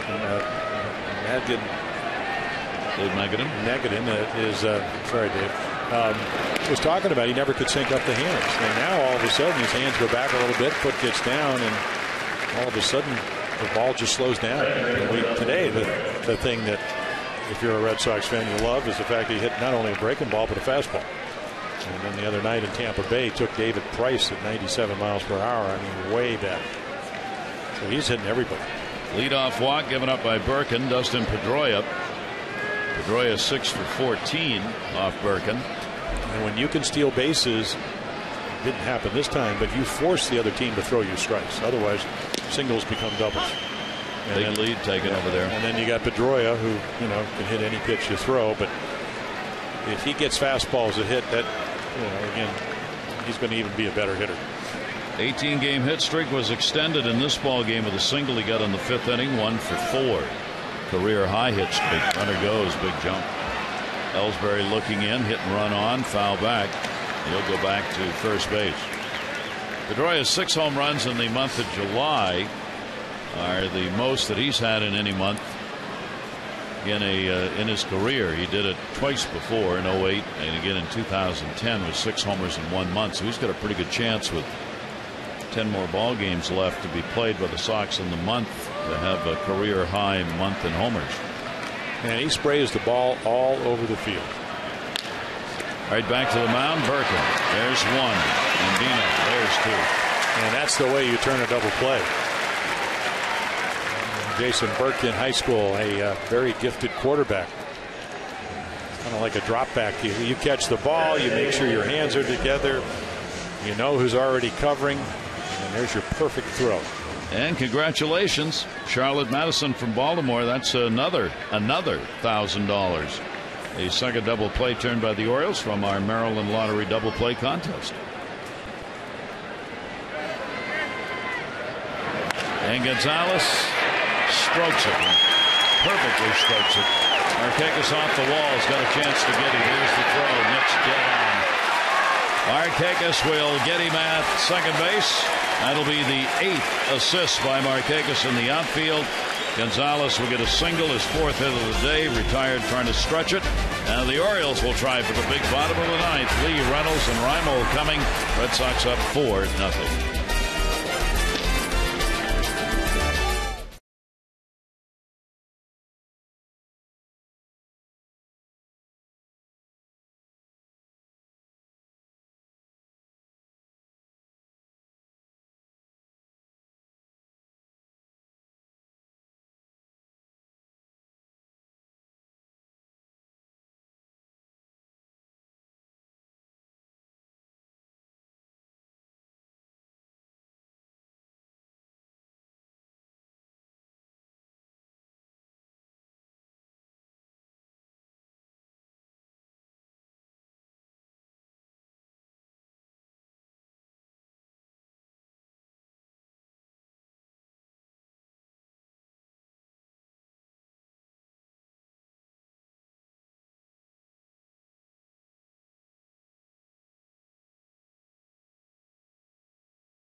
MC, stay with us. We're coming right back with those extra postgame. Bottom of the 9th coming up, and a long, frustrating day for the Orioles. All kinds of chances against Andrew Miller. Couldn't get the big base hit. Well, Jacoby Ellsbury hits 2 home runs. He seems to be hitting everybody hard, but the Orioles today just have not been sharp. Only 2 hits against Andrew Miller. They should have a lot more, but they got the 9th inning, Jim. Bottom of the 9th coming up. The closer's in. Not a save. Let's see. The Orioles might do it. Back to Gary.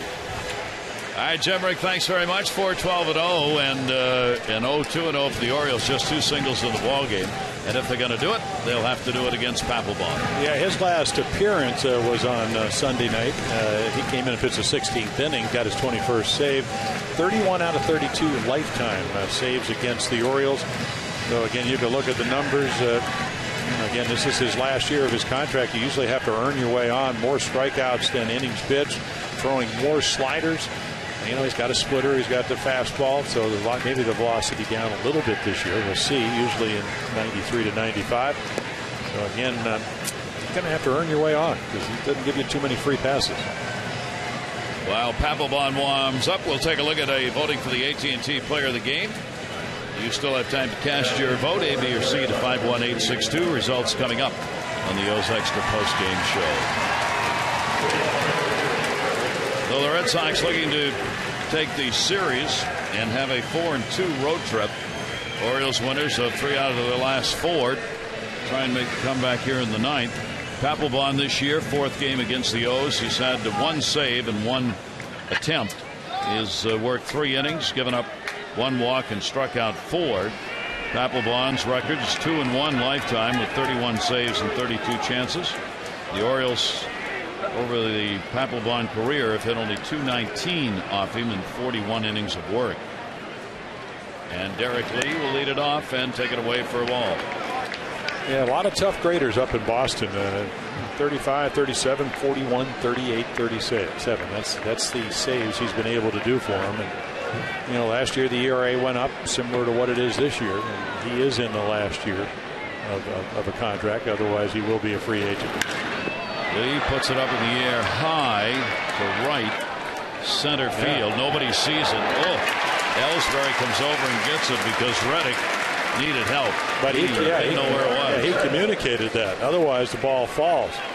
And apparently, even though there's 30,000 plus here today, he let him know. Otherwise, and he didn't give up on it. Good coverage. Follow the Orioles, MLB.com at bat 2011 app for iPhone, iPad, Android, or BlackBerry. And you can check in on the Orioles home games as well. Text at bat 31826 and go to Orioles.com for details. 1 down, 9th inning. Here's Reynolds, 2 walks, and he has struck out. Reynolds faced Papelbon only once, 0 for 1 off him. Pitcher of record is Andrew Miller, the left-hander. He could be 4-1 with the victory. And Jake Arrieta, 9-7, the Orioles starter, who gave up just 3 runs on 9 hits over 7.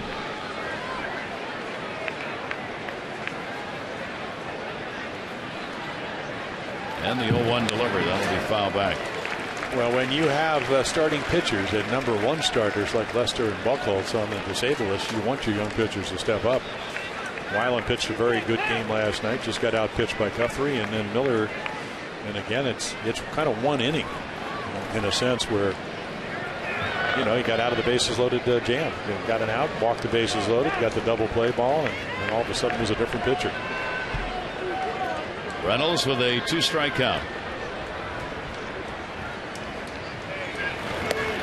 And Papelbon will take it inside. Red Sox also will have the day off tomorrow, as do the Orioles, and they open up a 7-game homestand, 3 against Seattle and 4 against Kansas City. The Orioles have the day off, and then the Angels will be coming in to finish up the homestand. And the Orioles will be heading out to Toronto and New York and Kansas City. Road trip. 1 ball, 2-strike count. And Reynolds is gone. Yeah, the one thing that you've seen Jonathan Papelbon, the curveball, sliders right here, he's just going to go to the high heat. And again, the velocity down from where it was years before, but it's almost like he's taking a little bit out of Mariano Rivera's book, who turns the ball over a little bit every once in a while. So again, they thought probably 3-4 years ago he may become a starting pitcher. That's what he was in college. But again, at the end of the day, he throws a lot of strikes. Nolan Reimold with 2 down and nobody on. Orioles on the verge of being shut out on a 2-hitter combined by Miller, Albers, Bard, and Papelbon. The only hits coming off Miller, 2 singles. And for the Orioles, trying to avoid what will be the 5th time they've been shut out. The Red Sox looking for their 10th shutout as a team. 1 strikeout on Reimold.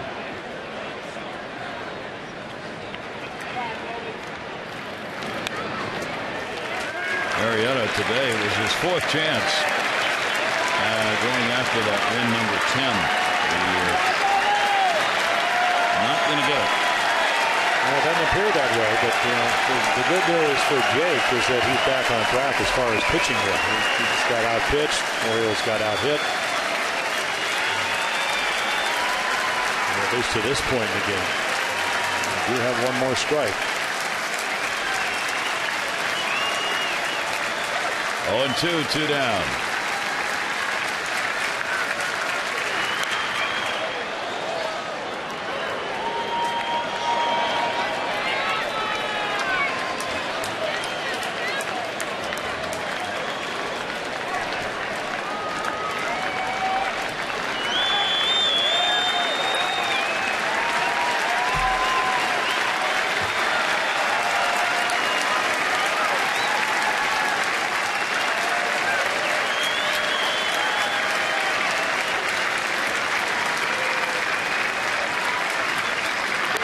Reinhold on a check swing will foul it back. Piet's come out in the on deck circle if the Orioles could get there, and Dino scheduled up. There's Felix Piet waiting.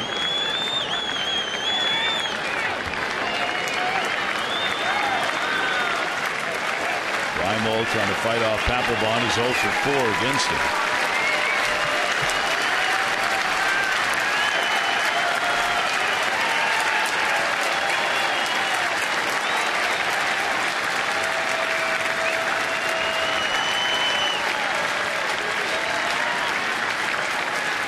Here's the 0-2 delivery again, and Reinhold will take it. Veritek thought he went, and the answer is no for Mike Everett at first base.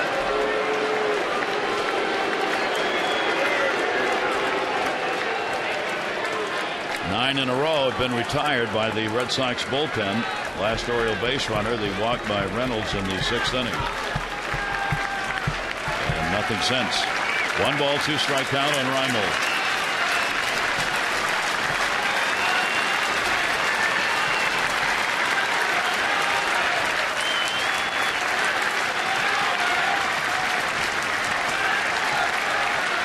One-two pitch. Reinhold's gone, and nope, foul tip. Hang in. Veritek had it in the glove, couldn't hang on, so Reinhold keeps it alive, and the 2-strike count as Papelbon keeps throwing strikes. Yeah, another slider, just trying to get Nolan to chase, and able to foul it off. You could see way out on that front foot. Yeah, he got in a rut a couple of years ago. Just almost about 87% of his pitches were fastballs.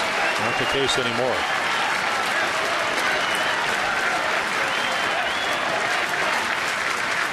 Again, a 1-2 delivery. Reinhold puts it in the air to left. Cal Crawford is under it.